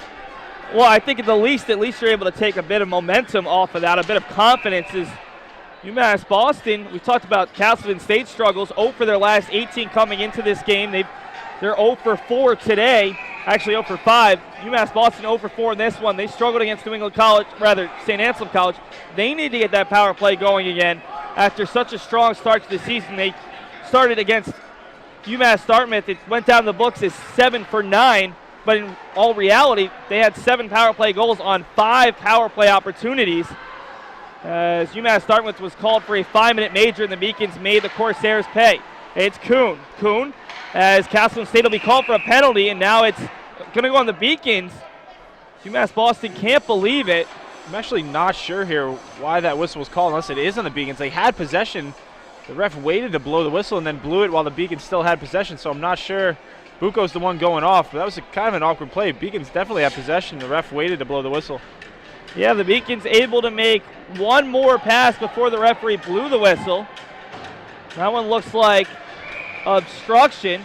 And now another big power play opportunity for Castleton State. It's Ryan Frost in the faceoff dot. Frost able to get it back for Braden Moffitt. And it's interference on Buco. Up top, sent back down low, and we'll see Castleton State set up. Frost finding Green. Green leads the team with his 3 goals, tied for first with his 4 assists. The Beacons steal it away, and McStravick can't get the bounce on that one as Albie Daly found him. Now McStravick looks for Daly. Daly able to control. McStravick has a chance, and he swings and gets just a bit on that one as the Beacons women's ice hockey team, a good amount of the players are sitting behind the Castleton bench right now, or rather the Castleton goal, cheering on their male counterparts. They thought that was a goal for sure. It's controlled by Gingera. Gingera up top for Frost. Frost all the way around. He's got Moffitt. Sent back around, and it's Ryan Frost, the captain, trying to get something going as that shot went behind the net. Looking to get this one out of the zone is Maciag. Maciag able to do so, and that time Daly unable to get there. Trevor Hanna giving chase. Sam Boyd, the defenseman there. Big save by Andrews as he stacks the pads. And Ryan Frost tries to find a teammate out front and sends it all the way down on that unintentional clear. Great stop by Andrews. Went old school with it. on the side, threw the leather up in the air and was able to get it with the toe. I like that. Good save by Andrews. Yeah, Zach Andrews showing all kinds of styles as a goalie tonight. We've seen him make a lot of very impressive saves. Had a big glove save in the first period, stacking the pads that time to keep Castleton State off the board.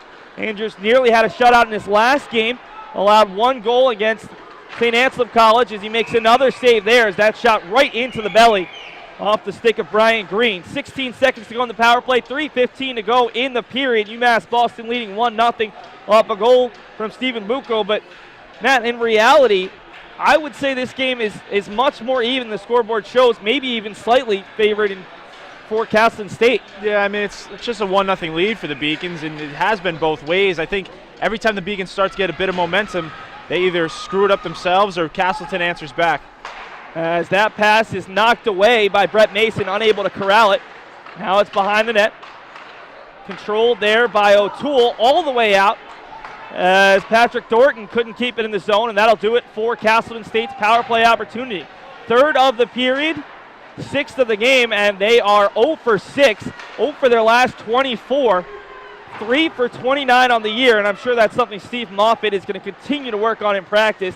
As this Castleton State team, 3-2 on the year, 3-1 in conference, but not going to win a ton of games against top-tier opponents if you can't score in the power play. Houston kicking around for Milam. Houston back up off the boards, out of the zone, but right onto the stick of Jimmy Burns. Burns back into the zone, looking for Johnson. Johnson unable to handle it. Now fighting for it just outside the Castleton bench as Milam takes a shove to the ground. And it's Buco controlling. Buco across for Kuhn, former Boston Bulldogs.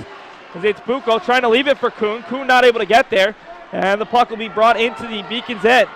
It's Bart Moran working against Brett Mason there. Freshman versus sophomore. Up top, it's Stainberg. Stainberg sending it all the way across. Shot, Andrews makes the save, and it's cleared away immediately as another penalty. And for the 2nd consecutive period, if the Beacons are successful on this penalty kill, they'll go into the next period on the penalty kill again. It just gets frustrating. It's frustrating to watch. I mean, you have a goalie playing on top of his head, Andrews, stopping everything coming his way. And, Mason in the box now, another 2-minute penalty, another opportunity for Castleton, and a chance for the Beacons to, surrender this lead late in the 2nd period. As it'll be Albie Daly in there. Daly able to win the faceoff against Trevor Hanna.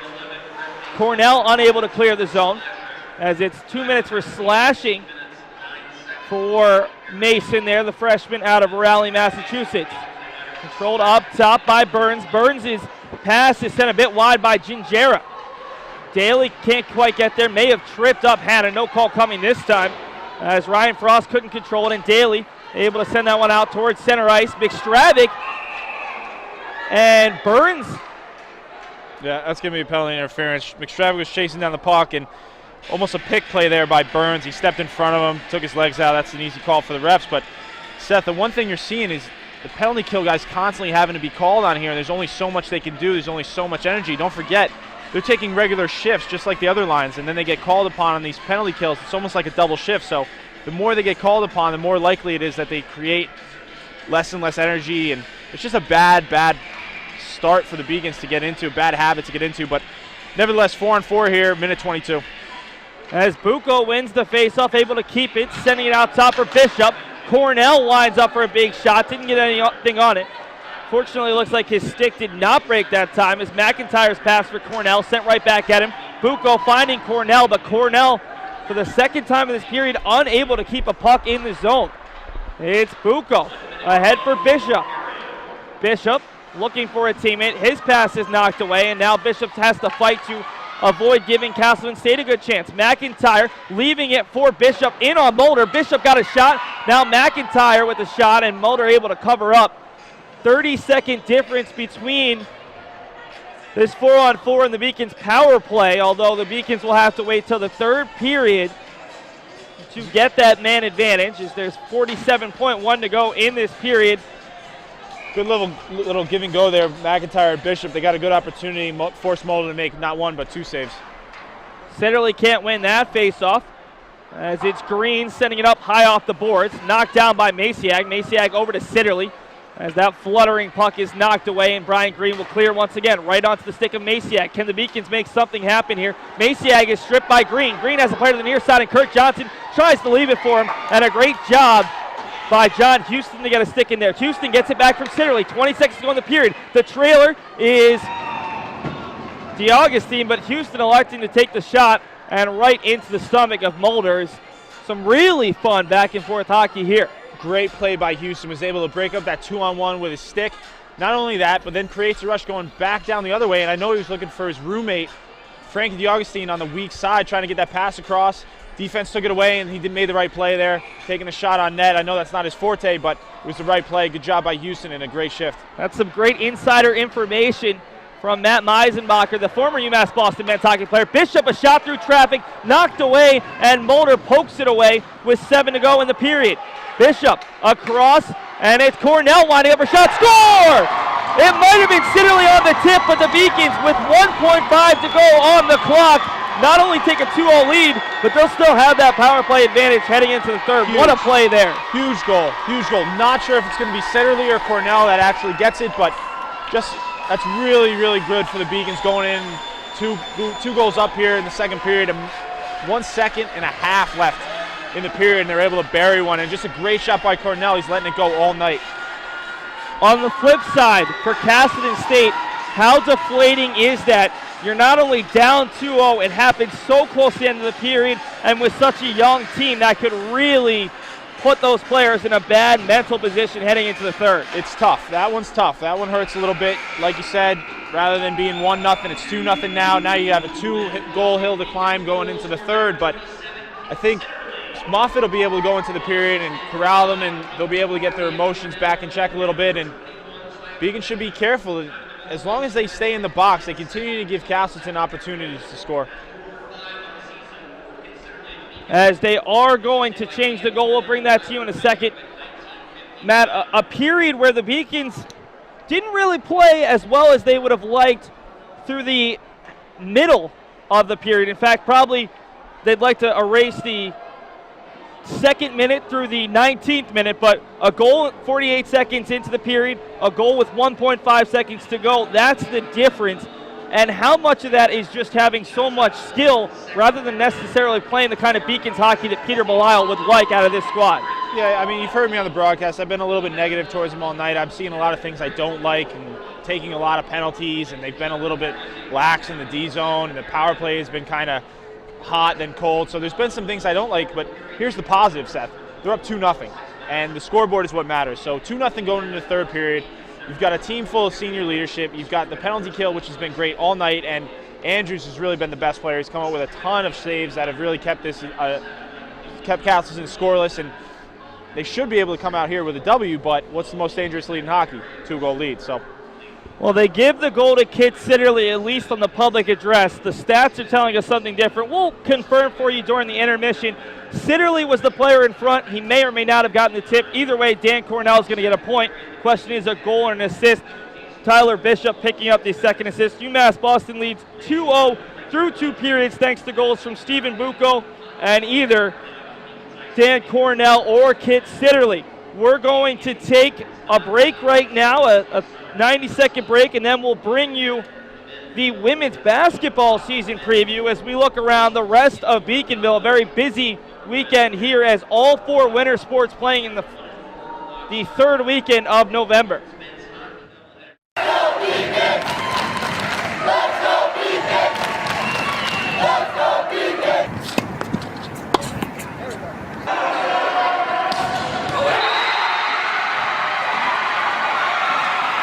Come on, Jake. As usual, she wins it. A chance in front. Her shot is in the net. Crystal laid it. Yet another goal. Please make a gift to the Beacon Athletic Fund today. We want you on our team.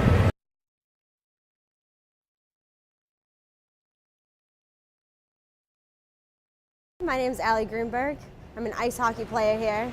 I'm a junior majoring in human services, and I'm part of the Key for Hope Foundation. We recycle the keys and stock food pantries with the money.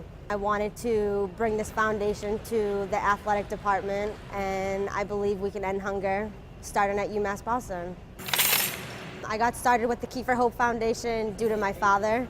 He's the one who founded this program. I said, what can I do with a classroom environment giving back? And everybody's got an old key, and keys are made of brass, and brass is a recyclable commodity. And thinking about how many children are in a school system and how far we can go with taking this to do something right for humanity, I started a foundation called Key for Hope, feeding others with the collecting of keys. In 2.5 years, we collected over 500,000 keys. And I'm excited about this whole opportunity because you know what? One key may not seem like much to most people, but when you collect the masses of keys that we've collected, it shows that there is an ability for people to get together and create what I'm considering our hunger fighting opportunity. The University of Massachusetts Boston, with its scenic oceanfront campus, easily accessible to downtown Boston, is recognized as a model of excellence for urban public universities. 16 NCAA Division III sports are part of the more than 100 student organizations that create an engaging campus life in America's biggest and best college town. UMass Boston, Boston's urban public research university for the 21st century. Division III allows you to give yourself to other things. Having that free time allows me to pursue the things that I want to pursue. Division III athletics affords students the opportunity to, engage in the other interests in their campus and in their lives outside of that sport. It allows you to just be able to do everything you want to do. I wouldn't change it for the world.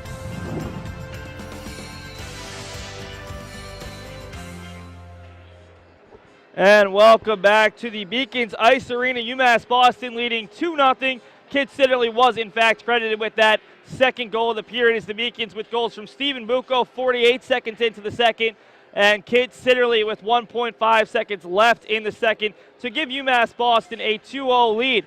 Looking at another winner team that's just underway in their season, the women's basketball team. They opened up their season on Saturday at Colby College, took a 79-75 loss against a very good team out of the NESCAC Conference, and now the women's basketball team back in action this weekend as they're playing at Salem State tonight in Game 1 of the Salem State tournament. So we'll bring you their season preview for those of you who care not just about the Beacons men's hockey team, but about all the teams here on campus. This preseason, we worked really hard in the weight room, which, we haven't always done in the past, and we're stronger, we're more athletic, so we're ready to go for when games come. For the freshmen, they've been working really hard. Our team's been really focusing on offense separately and defense as well, and we've been pushing each other a lot. There's a lot of talent that's come in, which is really good for us, and we look to be really good this year. The biggest transition that we had to make was switching to a shot clock. The game is just so much faster, so Chantel and some of the sophomores and the upperclassmen, we're just trying to help them get their defense down and so we can get big stops and just go onto offense and just keep the game moving and just make sure that we're always hustling. Well, definitely the upperclassmen are going to come in, and show the newcomers the ropes and stuff, but I think it all comes down to energy. We're giving that 110% in the games and stuff. That's really going to carry us on throughout our whole long season, so I feel like that's what our main focus point is, as well as defense. Defense is going to win us games, so. We have a lot of great shooters this year. Also, we have some new guards coming in, learning our plays, and getting ready to execute our offense. Well, we're really quick this year, which is really good, and we're going to be able to push the ball faster and stuff, but also our post, our experience, so I feel like that play together is going to set us up great for the season. We have a couple of really great freshmen who've come in. Katie Matthews come in, and she's been great for us. She's been really knocking down her shots, hitting the threes, and she's been a great scorer for us. Colby was tough. The first half was definitely tough, but what we really take away from that is heart during the second half. And we came out there in the second half, and we came together, and, we didn't pull out the win, but we did get up at one point, and we did have the lead. So definitely heart and wanting it. Definitely winning, but if I had to pick a game, probably playing Rick or USM since we have not beaten them in program history, and the conference is definitely wide open this year. Definitely locking teams down on defense since our coach is very defense oriented, and we're also going to have a very good offensive rebounding team this year. So far, we've been focusing just on our first semester goals. We're taking it one step at a time, and some of our first semester goals have been to make sure that we win every single one of our home games, and especially for this upcoming weekend, we want to win the tournament. Obviously, we want to win an LEC championship. Like, that would be awesome. But we're taking baby steps. We're focusing on the first half of the semester until Christmas break, and then we're focused on the second half. So for the first half, we definitely want to win all our games at home, focus on keeping our energy up for going away games and just coming together as a team and working off each other.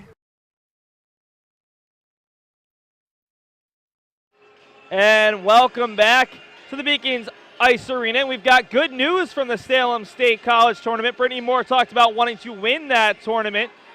As we'll check out around Beaconville right now, is the women's basketball team one of two teams on campus outside the men's hockey team playing tonight. They're up 38-23 at halftime over LaSalle College, as they would play the winner of Salem State and Thomas College tomorrow in the championship game if they do come away with the victory. The women's ice hockey team, talked about them during the first intermission. A big 1-1 tie at St. Anselm College earlier today. Beacons got a goal from Marin Brown, 45 saves from Mo Bradley, as UMass Boston held a 1-0 lead through most of the first and the second, allowed St. Anselm to score a minute into the third, and then skated scoreless for the rest of the way. We'll check out the rest of the ECAC East right now, as 4 other games going on. Babson College, nationally ranked, easily ahead of Skidmore 5-0. That game was 3-0 after the first. 2 more goals for the Beavers. New England College continues to hold on to that slim 1-0 lead over St. Michael's College. Norwich has extended their lead to 3 over St. Anselm College after 2 periods. And in the one game between travel partners tonight, it's the University of New England 1, Southern Maine 0.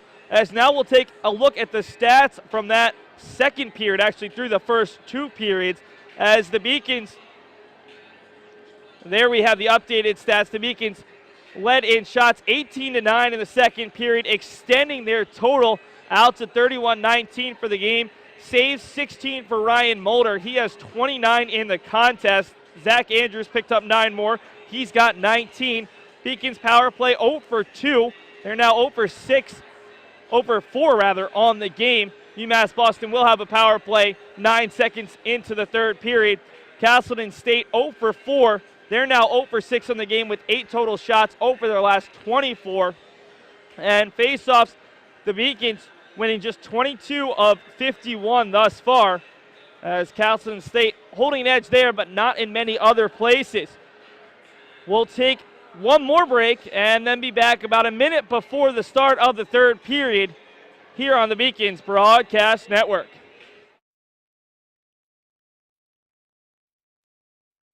My name is Allie Greenberg. I'm an ice hockey player here. I'm a junior, majoring in human services, and I'm part of the Key for Hope Foundation. We recycle the keys and stock food pantries with the money. I wanted to bring this foundation to the athletic department, and I believe we can end hunger starting at UMass Boston. I got started with the Key for Hope Foundation due to my father. He's the one who founded this program. I said, what can I do with a classroom environment giving back? And everybody's got an old key, and keys are made of brass, and brass is a recyclable commodity. And thinking about how many children are in a school system and how far we can go with taking this to do something right for humanity, I started a foundation called Key for Hope, feeding others with the collecting of keys. In 2.5 years, we collected over 500,000 keys. And I'm excited about this whole opportunity because you know what? One key may not seem like much to most people, but when you collect the masses of keys that we've collected, it shows that there is an ability for people to get together and create what I'm considering our hunger fighting opportunity.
And welcome back to the Beacons Ice Arena here in beautiful Boston, Massachusetts. My name is Seth Orensky, joined by my color man, Matt Meisenbacher. Through 2 periods of play, the Beacons lead 2-0. Matt, Stephen Buco with his 4th goal, Kit Sitterley with his 5th goal. 2 goals scored in very different manners, but 2 players who both sit atop the ECAC East Conference in points with 9, and very slightly different, not very, but different skill sets, but still very effective players. Yeah, and you've seen it all year. The Beacons have no problem scoring goals. Offensively, it's never been a challenge for them so far this season, but again, it's not a good way to live. You can't just throw a bunch of pucks on net and hope someone will fall. I mean, there's a defensive zone as well, and fortunately for the Beacons, Andrews has had a great game tonight. He's made a lot of great saves. His rebounds have been tight. He's made a lot of saves he really had no business making, and I think he's been the difference in why it's been a 2-0 game so far. As the Beacons taking the ice here with 1 minute and 4 seconds to go before the start of the 3rd period. Matt, we've harped on the discipline. We've harped on the need to avoid taking penalties. What else does UMass Boston need to do here in the 3rd period? And what does Castleton State need to do to get back into this game? You stick to the game plan. You're up 2-0 here. Fortunately, you got one late, so you got a little bit of breathing room, but you can't rely on your goaltender to bail you out here. It's a 2-0 game. Dangerous lead. If Castleton gets one, they're going to have all this energy, all this second effort. I think if you're the Beacons, you want to continue playing down the other end. You're going to want to stay in the offensive zone, continue to generate, get some insurance goals, and make it a lot easier to win this hockey game. And you had a really great note that you can't keep relying on your penalty killers making double shifts. In conference play where you play Friday, Saturday, that has to be even more important, knowing that tomorrow those players are going to be back out there, at least for the most part. Beacons have gone with those same 17, 18, 19 skaters in every game this season. It's going to put you in a precarious position tomorrow against the Skidmore team that's always dangerous. Yeah, absolutely. It's like you blowing out your closer and you need him for the rest of the series. I mean, I mentioned Albie Daly. He's had a hell of a game. He's had some offensive scoring opportunities. He's seen a lot of ice time tonight, and after the 2nd period, I saw him talking with the training staff. You know, there's always something, and we mentioned it. There's only so much damage your body can take, and like you said, Seth, on a Friday night, playing again tomorrow night against a very talented Skidmore team, you're going to want to leave some of that energy, something left in the tank, and not blow it all tonight. Beacons back in action tomorrow at 4 p.m. against Skidmore College. The Beacons coaching staff will be up nice and early as they'll host their alumni game at 9 a.m. tomorrow here at the Beacons Ice Arena. We won't have the webcast for you, but we might have some highlights next week. As Matt, I understand you're actually going to be playing in that game, not quite an alumni at least in terms of academic standards, but of course a former player, as the Beacons on the power play for 20 seconds here to start period number 3. Yeah, Seth, I'm looking forward to it, but I don't know how many saves I'm going to make. It's been a while. I'm going to have to dust off the old equipment there. It'll be interesting to see who shows up. Of course, the 1981-82 teams, one of the most impressive teams in program history. They have an ECAC championship to their name, and this team trying to one-up them, at least in one category, is the Beacons 1 period away from the best start in program history. Already 4-0, that ties the best start. Looking to make it 5 here on Friday night. As Castleton State looks to break out of their own zone. It's controlled by Moffitt. Moffitt gets upended, and Dan Cornell will head to the box once again. And that's one of those penalties where it might not be called every time, but is it necessary?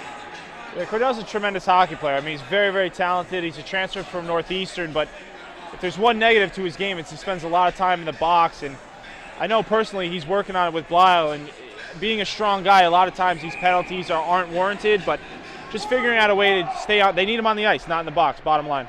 And Matt, that's a great point. Dan Cornell, one of the hardest workers in the weight room for this Beacons team, as McStravick almost gets down there in time, as Connor McStravick, one of the fastest skaters in the entire conference.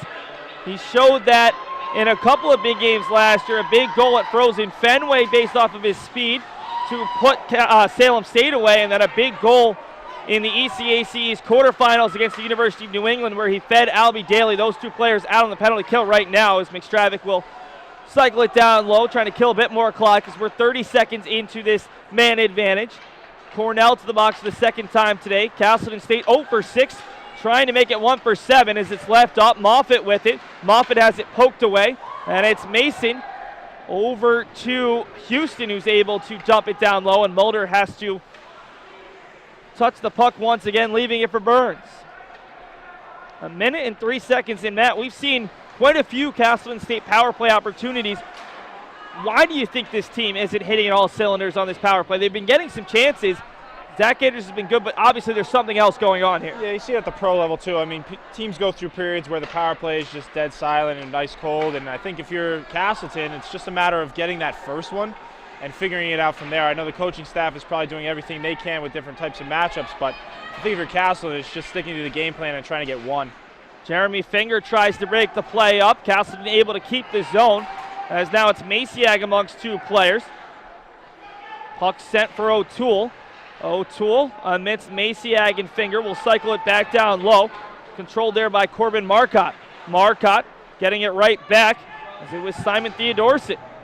O'Toole in there once again with Marcotte. Down to 10 seconds to go on the man advantage. 17:05 to go as Maciag has Marcotte pinned to the wall. All the way back for Thornton. Thornton leaving it off as the Beacons gain the skater back, but still a dangerous time as Castleton State has the puck in the Beacons' end. Marcotte getting bear hugged there by Maciag. Puck still in the zone and finally cleared away. Finger up ahead for Colin Larkin. Larkin with two players behind the play, and it's a nice save by Mulder as he reaches up after that puck was deflected high into the air.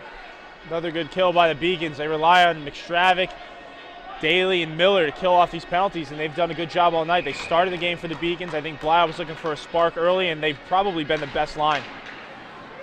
As the Beacons' fourth line getting the start, Castleton State went with their fourth line on the line chart. Much more familiar with the Beacons' four lines, and that really is the fourth line. It's the grinder line, but had a nice season as those players have combined for 6 goals this year in 4 games coming into the night, have yet to score a goal tonight. The Beacons have gotten goals from Kit Sitterley, who sits on the third line, and Stephen Buco, the first line center. Broken up, Castleton will dump it down into the Beacons' end as that's Gaudry on the dump as a couple Castleton players try to change, and McIntyre is now whistled as he sent Brock LaBelle hard into the boards. Second penalty already in the period. We're just 4 minutes in. The 8th of the day on the Beacons, and rather the 9th on the day. 1 pair of matching penalties. And now you see Peter Belisle yelling at one of the referees as, if you're a Beacons fan, 11 penalties against New England College, 9 tonight. It's got to be frustrating because a couple of these penalties seem to go 50-50. We haven't seen a lot go. You have to be cognizant of that, but at the same point, I mean, there is a degree of physicality at the college level that you normally see, as now it looks like the Beacons will be 2 men down. Yeah, no, they gave McIntyre 10. He threw his stick in the box. They gave him another 10. It's weak. I mean, in all reality, you know, a 2-0 game, you're going to give a guy a 10-minute penalty, you know, in the third period. That's tough. You know, he's one of the Beacons' top guys, but you know, it's a 50-50 call, like you said, Seth. The guy was falling a little bit on the way down. McIntyre gave him a shove, and I don't know. I don't know about that one. 2 minutes for cross-checking on McIntyre. Haverstrom will serve the 10-minute penalty. Freshman out of Florida, as he's had a pretty quiet night. It's Frost here, as Castleton State will be up a man for 2 minutes, and then they have the advantage of not having to see Peter McIntyre for 10, so see if the Spartans can get something going. It's Burns with it. Burns in the slot, left in front. Big save from Andrews on Hannah. And now after the play, it's Cornell knocking the stick out of the hands of Hannah as Zach Andrews continues to be the best player on the ice for UMass Boston tonight. I honestly don't know how he made that save. That should have been a goal. That's a goal 99 out of 100 times.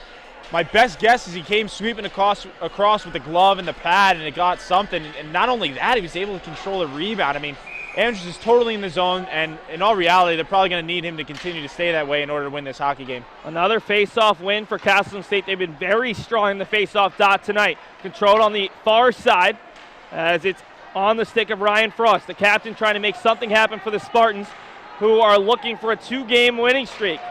Would be their second of the year as that one's cleared down. And Burns will have to chase. A minute exactly to go on the man advantage, as now there's Miller lost the edge and took out a Castleton State player.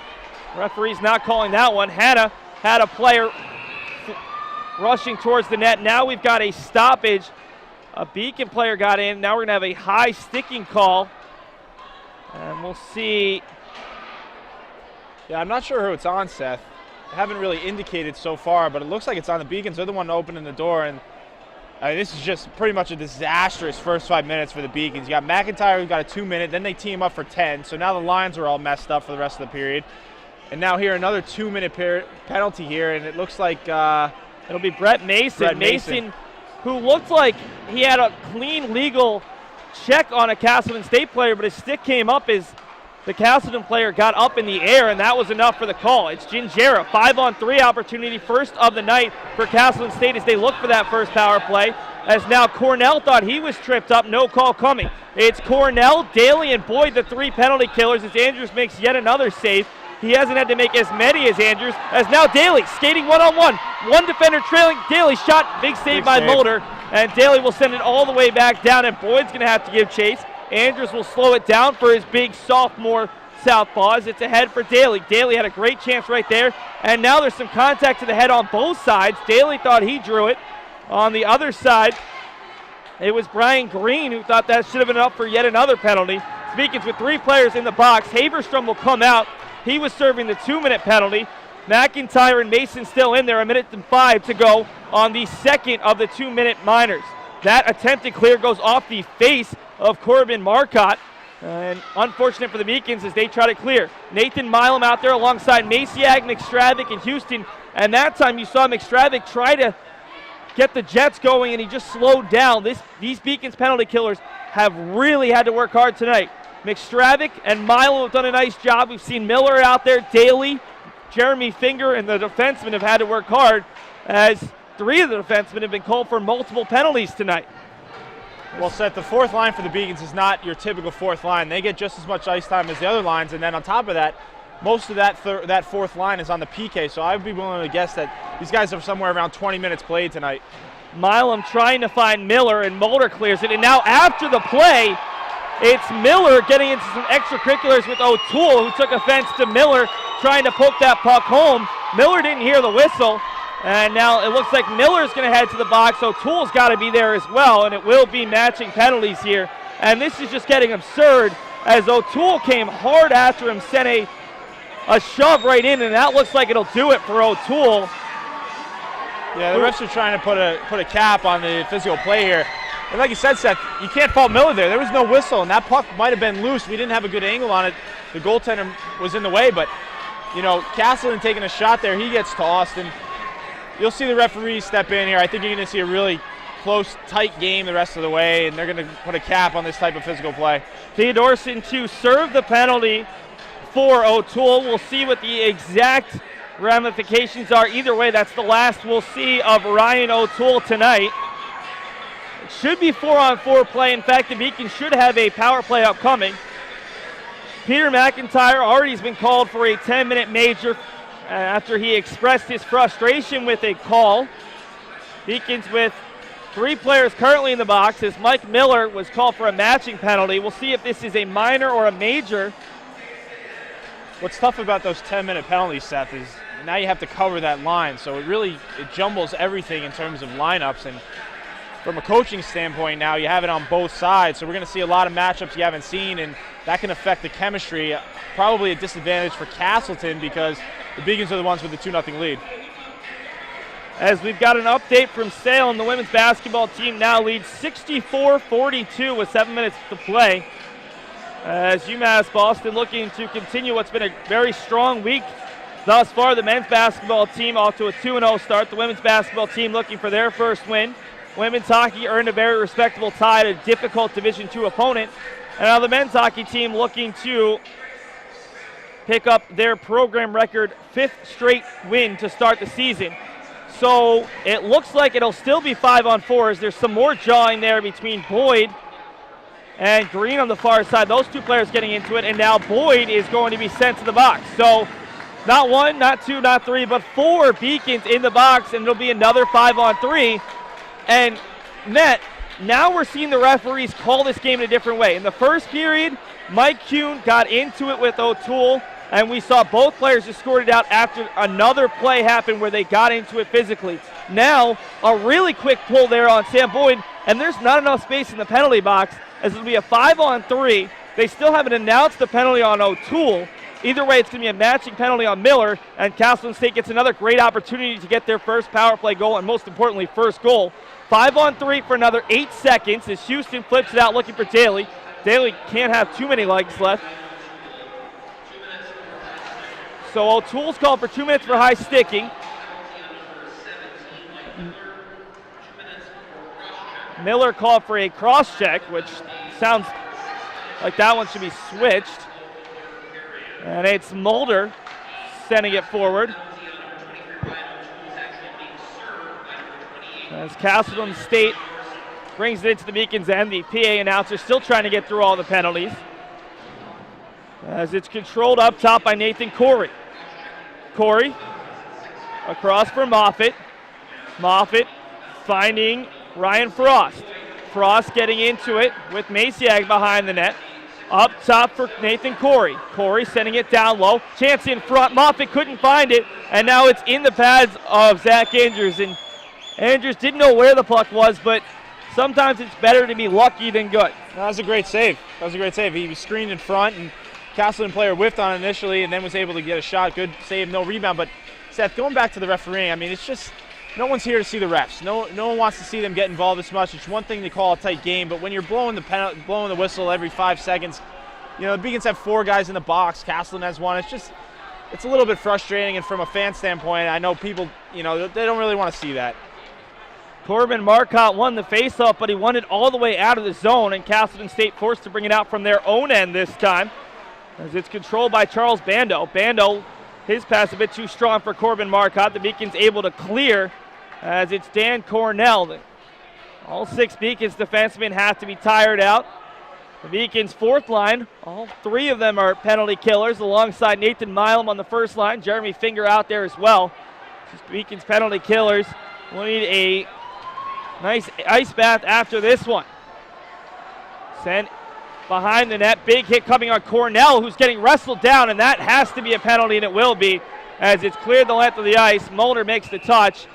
And that time, Dan Cornell, who's been called for a couple of whistles, finally gets the whistle going the other way. As not only was he getting pushed to the ground, but Castleton player gave him a little bit of a face wash as well, and into the box will be Bart Moran. And that's a penalty, so I don't have a problem with that. But, you know, earlier, they're lining up for a face-off. You know, guys, anyone who's watched a hockey game before, guys are allowed to whack a little bit before the puck is dropped. And they call Boyder for 2 minutes, you know, give him a 2-minute slash there. That's just the ref getting involved, and I know he's trying to keep a cap on the game, but that's just excessive whistle blowing, and I get frustrated when I see that. Back to 4-on-4 play. The Beacons will actually have a power play. Shot that one just a little bit wide, as DeAugustine might have gotten a tip on it. Trying to keep that puck in was Mason, who's just out of the box, as we're still 4-on-4 as the clock operator a little bit slow, as that one went off of Buco, keeping it in over to Mason. Up top for Bishop. Bishop hasn't gotten going offensively as much as he did last year. A great offensive threat from the blue line.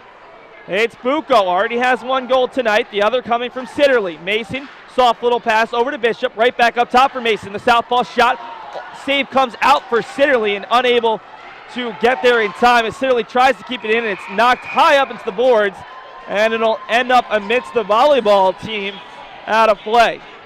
Yeah, good movement by the Beacons on the power play here, and Sitterley had an opportunity. There's a shot and a little bit of a rebound. He was driving to the net, wasn't able to get there, but Beacons need to follow it up here. A minute 16, 10:22 left to go in the period, and that was a good initial start on the power play. Let's see if they can follow it up with the second unit. As the Beacons now will skate 5-on-4. Only 1 penalty left up on the clock. Peter McIntyre, the sole Beacon, sitting in the benches. He sulks a little bit after being called for a 10-minute major. He's got a few more minutes, as that one was called at about 16 minutes to go in the period. Big shot from Cornell. Somehow that was deflected high, as he had the upper right or upper left 90 lined up there and just missed. Yeah, we had the perfect angle on that, and Cornell can let it fly. I mean, the guy was a Division I player, played at Northeastern a couple seasons ago. He can let it fly, and he was labeled top corner there and might have got off something and into the netting.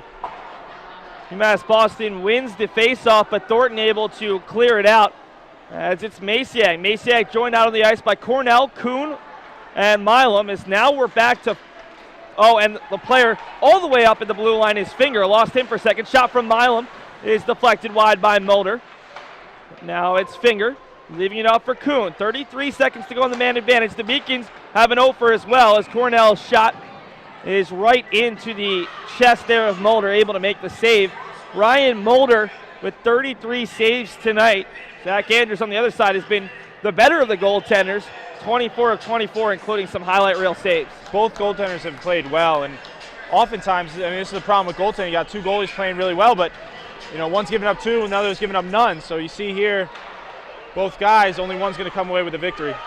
Bishop leaving across for Buco, down to 23 on the power play. Shot from Buco hits the bottom part of the crossbar. That one was so close to being the second of the night for Buco. Reigning ECAC East Player of the Week as he gets it back from DeAugustine. He'll take the shot off the ankle there of a player. That's got to hurt, as that was Godry.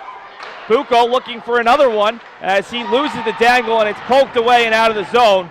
And now a Castleton State player out of the box, and almost a bad place to turn it over for the Beacons.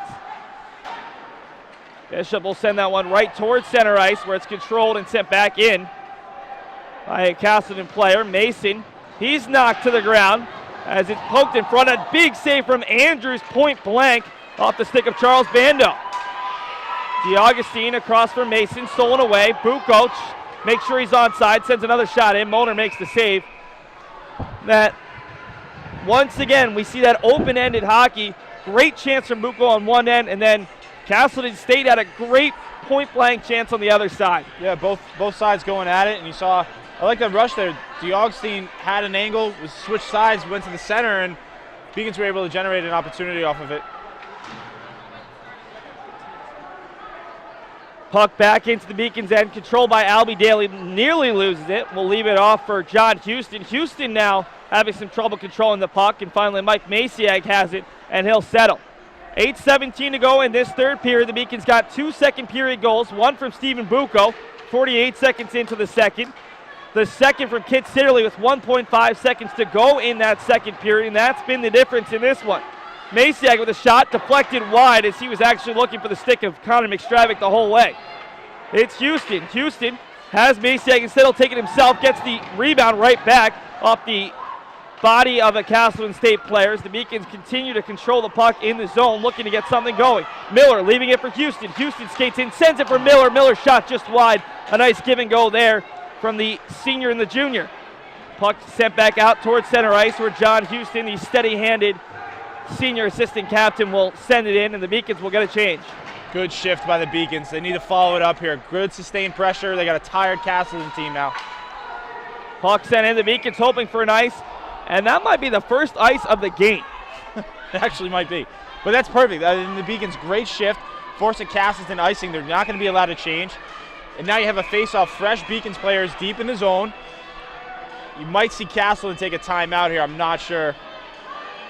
And now they're bringing out towards center ice. Peter Belisle, sporting his Movember mustache that makes him look suited for some other occupations outside of being a hockey coach, and we'll leave it at that. Can't believe it, but it will be at center ice. The Beacons win the faceoff. Cornell sending it forward, looking for Finger, and it's dumped down. So no icing on the one side, no icing on this side either. As a Beacon player loses his skates, that's Kuhn, and it'll be picked up by Bishop. Bishop chips it right back in. Sitterley gives chase. Controlled by Brian Green. And now Kurt Johnson will bring it out of the zone. Johnson head for Kovlicek. Sent in front, looking. Brian Green was looking for a teammate, couldn't find him. Cornell out ahead, looking for Kuhn, just a bit too forward. And they'll wave off the icing as Kuhn almost got that. And now we're going to get a stoppage. And it looks like Dan Cornell might have been slashed. Must have been behind the play. Castleton's going, though. You can see Cornell with his right hand outside of his glove holding on to it. It's pretty good indication that someone had been slashed. It'll be Kurt Johnson, freshman from Wallingford, Connecticut, former member of the Hartford Junior Wolfpack out of the EHL. He'll be in the box here. The Beacons, despite their offensive prowess, hit to score a power play goal as Buco is robbed with the glove from Mulder. Nice save by Mulder there. Buco's all alone. He already has one glove side earlier tonight on a breakaway and tests him again glove side. Mulder was there this time. And it will be a slash on Johnson. So just 5 seconds into that power play for the Beacons after the shot from Buco is saved. Matt, you said that Buco, player of his skill, would have 4 or 5 chances. He's had closer to 10 tonight. He's been very active for the Beacons, and right now he would have the game-winning goal. Already has 2 in the Beacons' first 4. Yeah, definitely a guy who's not afraid to shoot the puck, along with a lot of other Beacons players. I don't think anyone on this team is afraid to shoot the puck, and Buco's just one of those guys. I mean, he finds the back of the net. You give him multiple opportunities, and he's going to burn you eventually. It'll be Colin Larkin in the face-off top for the Beacons, working against Ryan Frost. Frost beats the freshman on that one. And a nice job by Frost to get around Buco. Now he brings it into the zone. Had Gingera, but Gingera couldn't handle the pass. Gingera getting knocked into the boards by Larkin, and it's controlled by Cornell. 1:20 to go on the power play advantage. 5:59 to go in regulation as the Beacons lead by 2. Larkin will bring it all the way around the net as he looks to set up. It's up top for Bishop. Bishop right back down low for Buco. As Buco camps out, shot safe from Mulder. Second shot through the goal mouth, and Larkin couldn't find it. Might have gone off the post. Larkin across for Buco. He has hit one crossbar tonight as Bishop shot right into the body there of a player. Buco shot, big save from Mulder. Comes all the way out as it was Ryan Frost trying to clear. Shot from Bishop somehow gets through traffic, and another save from Ryan Mulder, the very impressive freshman. Shot from Larkin high off the shoulder and up into the netting. That's all Mulder right there. You had a Castleton team that was dead flat, totally expired, had nothing left in the tank, wasn't really moving. All they had was stick movement. Beacons did a great job moving the puck, got it around the net, had a ton of shots, and just Mulder had an answer for everything. And like we said, both goalies have really played well. Well, the freshman out of Ottawa, Ontario, came in with a .940 save percentage, and that one might go just down a tick today, but he's showing why he has a very bright future up in Rutland, Vermont. Castleton able to get the clear this time. 25 seconds to go on the man advantage. The Beacons try to put this game away right here. 5 minutes to go in regulation. UMass Boston looking to stay unbeaten in their last 3 against Castleton State, looking for back-to-back wins over the Spartans here at the Beacons Ice Arena. Chance for Bishop up top. He elects not to shoot it this time, leaving it off for Mason. Mason somehow has that one go wide. It looks like the net might have been knocked partially off its moorings, down to 2. The pass out top for Mason is cleared away, and Bishop will give chase as we're back to 5-on-5 play. It's Finger leaving it off for Sitterley. He's got a great shot. Huge save from Mulder as it looks like he was out of position and somehow got back in time. Yeah, so that was actually a really nice play by the Beacons there. Finger was flat-footed, had the puck on the blue line, made a nice, Sitterley cut behind him, made a nice draw pass to Sitterley, who can let it fly. He has a slap shot like you've never seen before, and it might have even gone off the defenseman. Mulder was able to fight it off with the glove and into the corner. It's a really nice save. Face-off won by Daly across for Houston. Houston, though, sends it right onto the stick of Gingera. Gingera has a couple of trailers looking for Hanna, who loses his edge. McStravik's pass intended for Daly. Daly has to fight to get back to it. Now it's Houston. Houston's been very active offensively tonight as his pass is knocked away, looking for Mike Miller. And it'll be Sam Boyd coming back to get it in the Beacons defensive zone. It's Miller. Miller evades one player. His pass for Daly. And he'll go right back for Miller. And now Miller looks like he tripped up a Spartan player. No call coming. As Moffitt dumps it down behind the net for Johnson just out of the box. Johnson looking for LaBelle. LaBelle's attempted pass in front is knocked away. Back down for Johnson. Johnson working against John Houston. Wraparound is stopped by Andrews, but it'll lead to yet another power play. Yeah, that's going to be a power play there. Houston dragged him down and didn't really have a choice. He was a step behind. Castleton player cut into the net, trying to get a wraparound, try to stuff one home, and Houston grabbed a hold of him and made it less of a scoring opportunity. That's one the refs definitely have to call. And still, you know, a 2-goal lead with 3 minutes. I mean, that's plenty of time. This is a very key point in the game, and Beacons need one more effort, I think, against the Castleton power play. And I like the timeout here from Steve Moffitt. 3:33 to go. You've been let's be honest, pretty bad on the power play all season long. Just 3 power play goals in over 30 tries. If you've got one secret play in your back pocket, this is the time. This is the time to go with your best look. Plus, both of these teams are tired. Castleton State looks like the more fatigued team. They did play last weekend. Give your team a chance here and hope that if you do score a goal, maybe you get some momentum. Yeah, so I think what's going on here is you got Moffitt bringing him in. You know, he's huddling. It's probably what they're going to do on the draw, how they're going to win it, and then what are they going to do from there. So what type of play, what type of look. I mean, he's been able to see the Beacons penalty kill all night. Many opportunities to see what they do and how they run it. So I think he's trying to adjust and probably going to put his best forwards on the ice now that they've had the timeout well rested. On the defensive side, I think Lyle's going to say we just need to make sure Andrews can see everything. If he sees it, he's going to stop it. He's been doing it all night. No second effort, and if we get a chance to clear the puck, make sure we do so. 14th penalty of the night on UMass Boston. A couple of matching penalties, a 10-minute major brings the Beacons up to 36 penalty minutes on the night, as it'll be Houston for 2 here with 3:33. Zach Andrews has been phenomenal tonight. 25 saves on the live stats. Probably has 1 or 2 more as the live stats a little bit behind the video. Face-off won by Castleton State.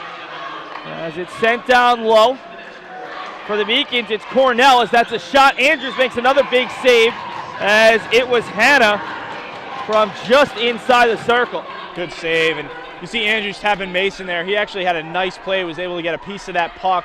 The freshman's seen some clutch time here late in the period. He's off the ice now for Boyd. Yeah, Boyd immediately coming out and shouting some instructions to Albie Daly. Those two joined by Connor McStravick and Dan Cornell. Castleton controlling a slightly different look, and there's a whiff on the shot from Green as Castleton State has pulled the goalie here. 3:11 to go. Castleton State skating 6-on-4 for the next 1 minute and 34. It's controlled by Castleton, brought into the zone. As that shot a little bit high, the Beacons fans calling for an offsides, not going to get it. It's Hannah with it, 1 minute and 23. Sent up top for Burns. Burns, high shot.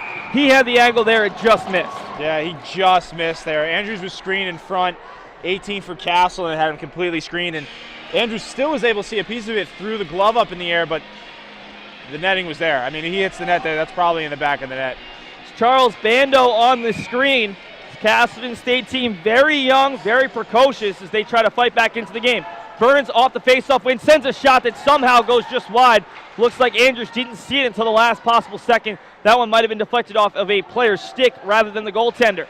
Sent across for Green. Green with 4 goals on the season, rather 3 goals and 4 assists.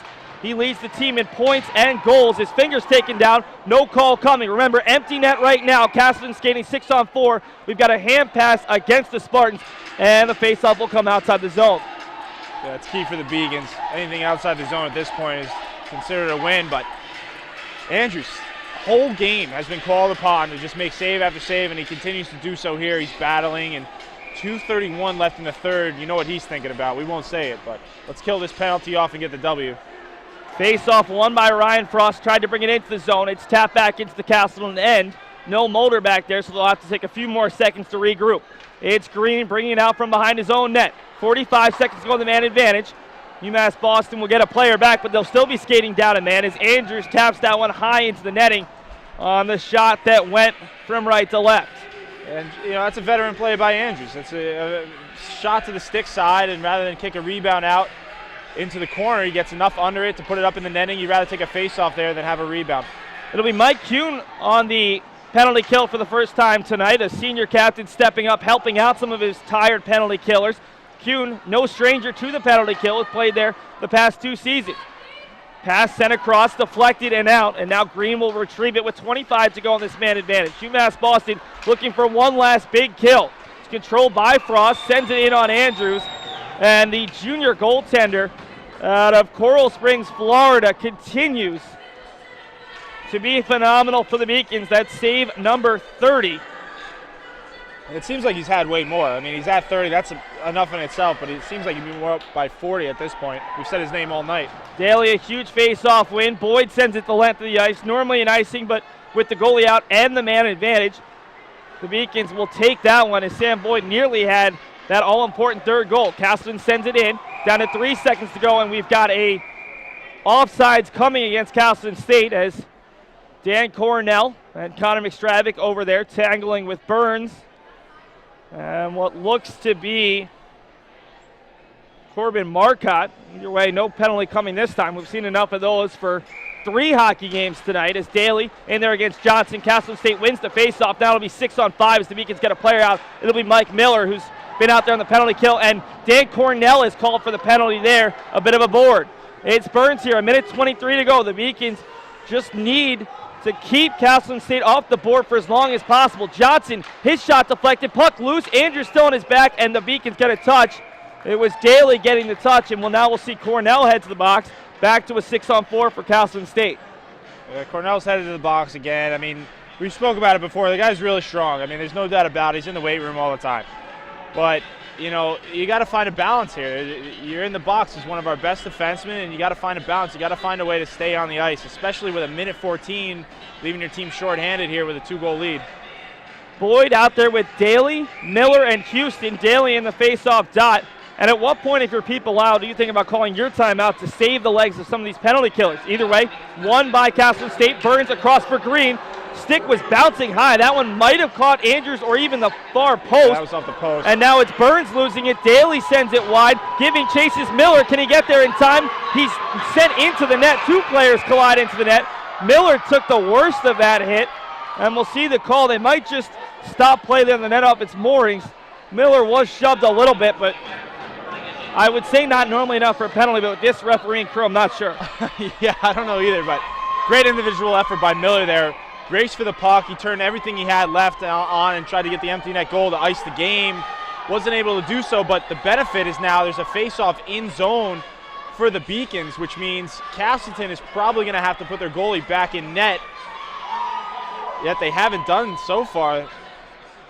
Total gamble here. This is a great opportunity. If you're Nathan Milam, you can win this face-off and put it home. That puts the game away. Milam with some great hands as Milam sends it forward, but a nice job by Brock LaBelle. And now we've got another stoppage. Yeah, see, Seth, this is what I'm talking about here. You know, 54 seconds.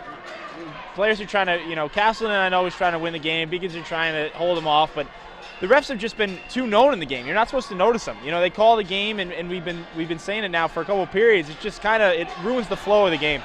And now Mulder will come back in. Brock LaBelle, who was able to keep Nathan Milam from getting a shot off. Well, they called him for interference, just a bit too obvious in keeping him away as Boyd can't get there. So Castleton State skating now a man down after skating 6-on-4. Now there's a huge hit on John Houston. He's a bit slow to get up. And the penalty will come against Nick Kavalchek. So that'll really put this game away. As I think Castleton has kind of realized, you know, a little bit of frustration here. That was a big hit on Houston. And he's all right. He's a tough kid, but you're going to see, you know, Castleton, another player getting tossed here. And the ugly side of hockey, I guess, Seth, right? Well, it's the ugly side of hockey, and if you're Peter Belisle, you hate to see it right now with the Beacons playing another game tomorrow. So much of the season left as Milam will skate off. You have to wonder how much either of these teams will have left for tomorrow. For Castleton State, you're going into Babson Park, one of the hardest places to play in the ECAC East against the Babson team that led 5-0 after 2 periods. They were probably able to rest at least a little bit some of their top guys. On the other side, for UMass Boston, they're playing a Skidmore team that maybe rested a few guys as well, looking forward to Saturday. And it'll be difficult to see how either team fares as it's Kuhn with it. The Beacons up a man here in the final 20 seconds. Kuhn with McStravick out in front. Maciag and Boyd as the Beacons skate 4-on-3. McStravick will skate out of his own end, and he'll skate it back into his skate out of the Castleton end. Setting it forward for Maciag, gets a tap, and that should do it. So the Beacons electing to not get a last shot. And the Beacons, with 2 goals in the second period, earn a big victory to move to 5-0 for the first time in program history. It wasn't pretty, but the Beacons, with their upperclassmen and with some great goaltending from Zach Andrews, able to pull out the win. Yeah, totally deserves a shutout tonight. I didn't want to say it earlier and jinx him, but the kid totally deserved it. I mean, there's games where you get a shutout and you face 15, 20 shots, and you get the blank, and everyone's happy for you. But this is one of those games where he truly earned it. He was on immediately from the get-go. It was a one-goal game for much of the game, and just a credit to Zach Andrews. That's probably one of the better games I've ever seen him play. 119 saves on the season, just 8 goals allowed for Andrews. He gave up a couple of softies against UMass Dartmouth in a great performance. He gave up a couple of difficult goals against New England College over the past 2 games. He's been phenomenal, allowing just 1 goal over the past 120 minutes. And we might be speaking to Zach Andrews in just a few minutes. We know we'll be hearing from head coach Peter Belisle. As we'll take a quick break, we'll be back in about 4 to 5 minutes with the final stats. We'll bring you the ECACE scoreboard, and then we'll have interviews with head coach Peter Belisle. And if he's up to it and he doesn't jump in the shower like he's done in the past, we might hear from Zach Andrews after his first shutout of the 2014-15 season.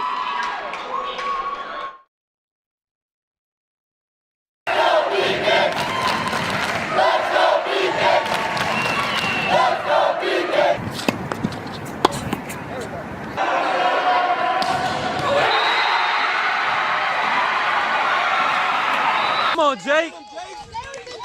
As usual, she wins it. A chance in front. Her shot is in the net. Crystal Lady. Yet another goal. Please make a gift to the Beacon Athletic Fund today. We want you on our team.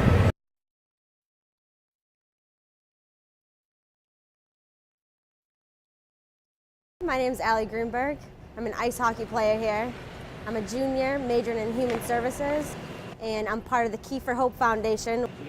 We recycle the keys and stock food pantries with the money. I wanted to bring this foundation to the athletic department, and I believe we can end hunger starting at UMass Boston.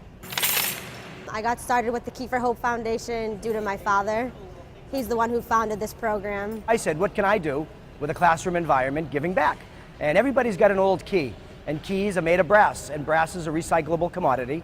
And thinking about how many children are in a school system and how far we can go with taking this to do something right for humanity, I started a foundation called Key for Hope, feeding others with the collecting of keys. In 2.5 years, we collected over 500,000 keys.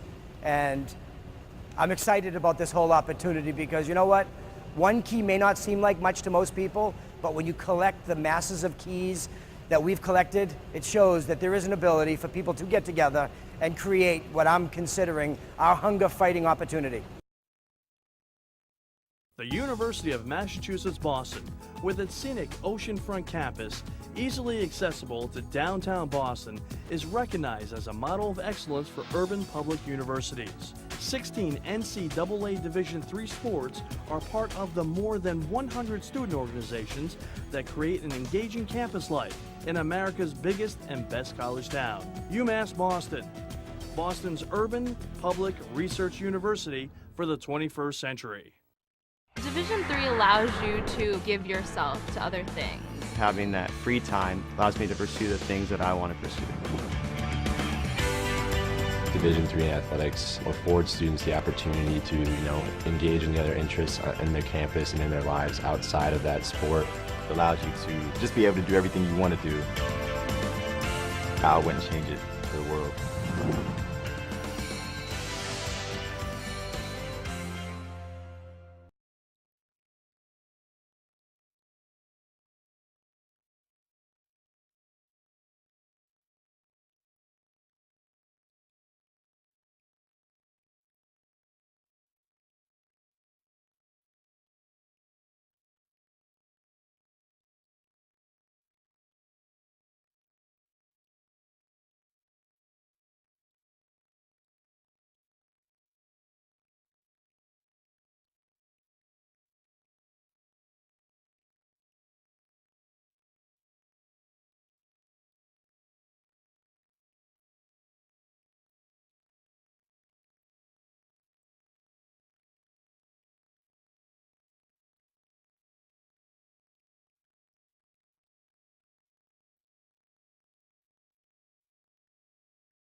on, Jake.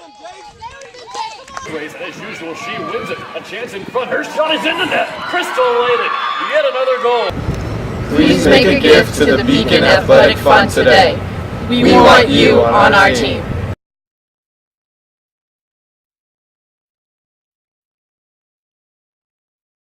My name's Allie Greenberg.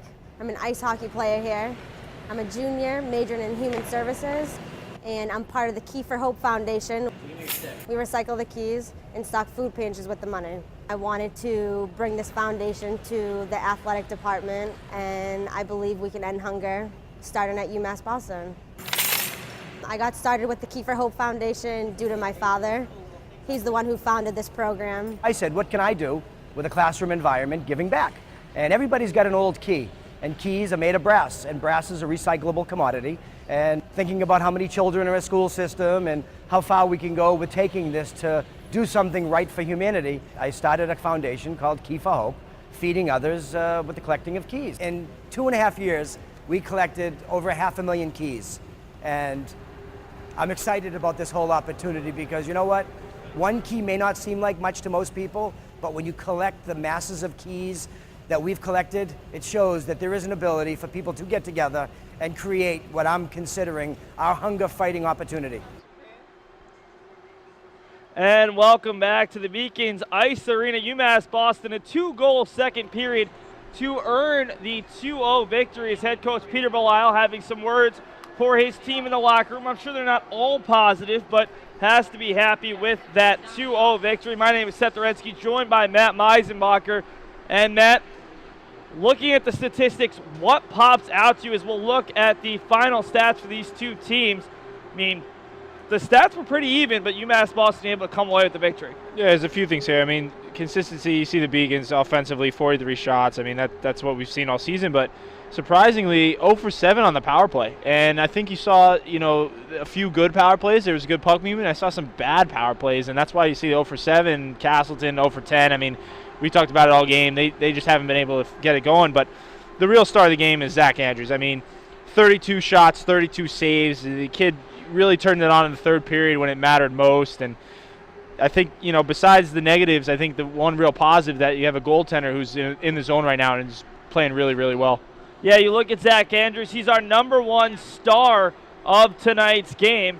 As looking at our 3 stars, Matt, it wasn't difficult. The only guy who probably should have been on there was Ryan Mulder. He had a great night for Castleton State, but when your team loses, you don't always get the gold star. Yeah, Mulder gets an honorable mention. I mean, the kid played great. He had some really good stops, and this game probably could have gone the other way had he not played so well. But you see the first star here. I mean, Zach Andrews, we talked about him, 32 shots, 32 saves. Steven Buco, second star of the game, was able to finish on that breakaway and give the Beacons the 1-0 lead in the second period. And then Kit Sitterley got a little bit of insurance to make it 2-0 with that tip-in goal and the shot from the point from Cornell. So positive, Beacons get the win, but I think a lot to build on and a lot to fix for the game tomorrow.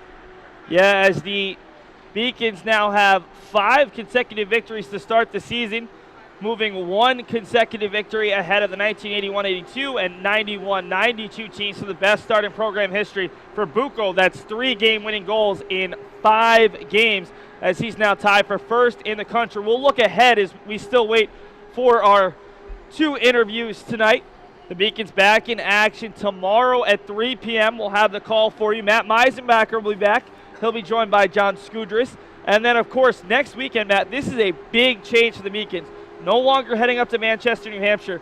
That's a weekend that the Beacons have had circled on their calendars all season long. Some great competition, a great chance to prove themselves after a 5-0 start. If they can make it 6 tomorrow, it'll be an even bigger weekend. Yeah, usually the Beacons, it's the stovepipe weekend for them. They, pretty much dominated that tournament for a few years now. And so, they've been in the national spotlight and they want some national, teams. So Wesleyan University and a real powerhouse in Trinity College, who you see them in the national poll pretty much every season. So it'll be a good test for the Beacons to see where they're at in this point of the season. Well, and not just in the national poll. Trinity was a team that some Beacons fans got to see last year. They were the second part of the Frozen Fenway doubleheader, and they're a team that was right up there with UMass Boston in the nation's top scoring offenses last year. In fact, 3 of the top 5 players in terms of scoring points per game will play in that game. 2 Trinity players and Peter McIntyre two of those players from Trinity actually played alongside McIntyre and Junior, so that's a nice little matchup. We're going to take one last commercial break. I promise this is the last one, and then we'll be back with head coach Peter Belisle and potentially Zach Andrews. We'll see if Zach's able to make it up here in time.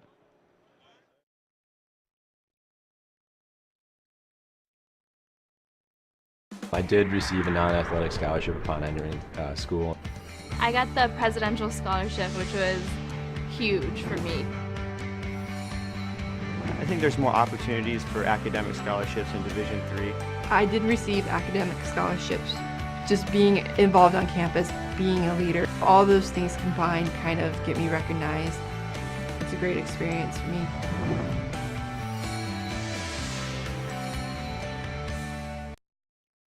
My name's Allie Greenberg. I'm an ice hockey player here. I'm a junior, majoring in human services, and I'm part of the Key for Hope Foundation. We recycle the keys and stock food pantries with the money. I wanted to bring this foundation to the athletic department, and I believe we can end hunger starting at UMass Boston. I got started with the Key for Hope Foundation due to my father. He's the one who founded this program. I said, what can I do with a classroom environment giving back? And everybody's got an old key, and keys are made of brass, and brass is a recyclable commodity. And thinking about how many children are in a school system and how far we can go with taking this to do something right for humanity, I started a foundation called Key for Hope, feeding others with the collecting of keys. In 2.5 years, we collected over 500,000 keys. And I'm excited about this whole opportunity because you know what? One key may not seem like much to most people, but when you collect the masses of keys that we've collected, it shows that there is an ability for people to get together and create what I'm considering our hunger-fighting opportunity. Joined by head coach Peter Belisle. Coach, 5-0 for the first time in program history. Let's start with that. It was a little bit more difficult than you expected today, a penalty-filled affair, but you get the big victory, and in big part, it's because of your junior goaltender. Yeah, no, he played spectacular today. You know, he was just really focused. His rebound control was excellent. He battled for a few two-pad stack down here on this end here. So, no, he was phenomenal today. No question. Looking at the second period, a goal 48 seconds in, a goal 1.5 seconds left in the period. Obviously, the game-winning goal normally means a lot, but which one of those meant more to your momentum? One right out of the intermission, one heading into the intermission and putting away a young, pesky Castleton State team? Yeah, no, they were both, I think, equally important. I know when you score a goal like that at the end of a period, like with 1 second left, that can be a back-breaking thing for a team. And I told our guys, I said, make it a back-breaking thing for them. And it was such a tough game to get in any kind of rhythm. I mean, our penalty killers played outstanding. I mean, McStravick and Daly and Miller and Finger and Kuhn and Milam, they played so much. I couldn't even play the other guys really that didn't, we were down. And then even our power plays, it was kind of a mixed bag because we're coming off of a PK. So it's just a really strange game to manage, and the guys found a way, and Zach found a way tonight, so really proud of them. With all of those penalty kills and with so many of your guys, even Mike Kuhn, your captain, out there on the penalty kill for the first time this season, having to fill in for that role, how do you manage tomorrow's game with those guys putting in so much time today? You play right back-to-back, a 4 p.m. game tomorrow against Skidmore. Do you make any lineup changes? What do you need to do to conserve some of the energy? We're going to stay out of the box, I mean, we're going to stay out of the box. I mean, I'm looking at the sheet. They were 0 for 10, and we were 0 for 7. So, it was just a penalty fest, you know what I mean? So, I mean, they had 3 more than we did, but all in all, we've got to stay out of the box. And, we play aggressive, and I like that. And, I didn't agree with some of the calls, but it is what it is, and you've got to overcome it, and we did tonight. So, but it's something I've been stressing, and I need to stress it more. Thanks so much for your time, Coach. A 2-0 victory for the Beacons. We'll look at our production crew, and then we'll have an interview with Zach Andrews, our gold star of the night. So, guys, let's bring that up. Thanks so much for your time, Pete. Thank you. And now, as you look at the production crew, My name is Seth Dorensky, your producer and play-by-play guy. As Carl Poss and Jose Pena, the directors, joined by Elizabeth Glavin for the third period. Ryan Augustine, Charles LaPaglia, and Kyle Thibodeau, doing a great job on camera. So now, Matt, I'll turn it over to you as we get our gold star, his headset, and then we'll wrap up this broadcast as Zach Andrews. He started it off with the bang, and he had a great game all around.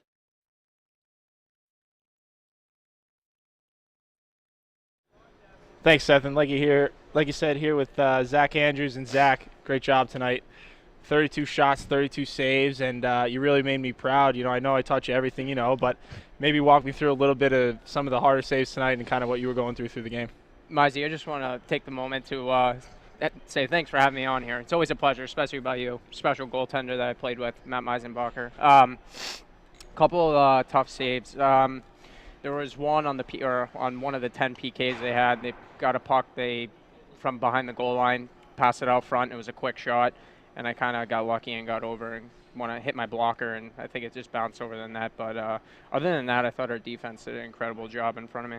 Yeah, a little bit about that. I know a lot of penalties tonight, and I'm sure Belial talked a lot about discipline for tomorrow, but maybe you could talk a little bit about the PK and some of the effort they put forth tonight. Yeah, it's kind of been like a constant struggle for our team this year, just staying out of the penalty box and stuff, but our PK is unbelievable. We practice PK 4 or 5 times a week for 30 minutes at a time, and I think they've done an unbelievable job.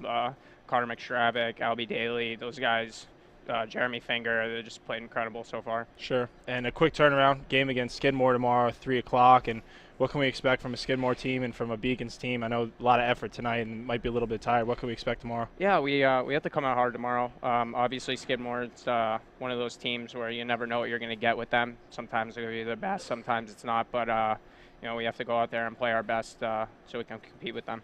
Thanks a lot, ladies and gentlemen. Zach Andrews, big star tonight, number 1. Shutout, 32 shots, 32 saves, and my old goalie partner. Miss you, Mizey. That'll do it here at Beaconville. Thanks for tuning in. We'll be here tomorrow, 3 o'clock against the game, Skidmore College, 4 o'clock against Skidmore College. Thank you, Seth. We hope you tune in. Till then, take care. Bye-bye.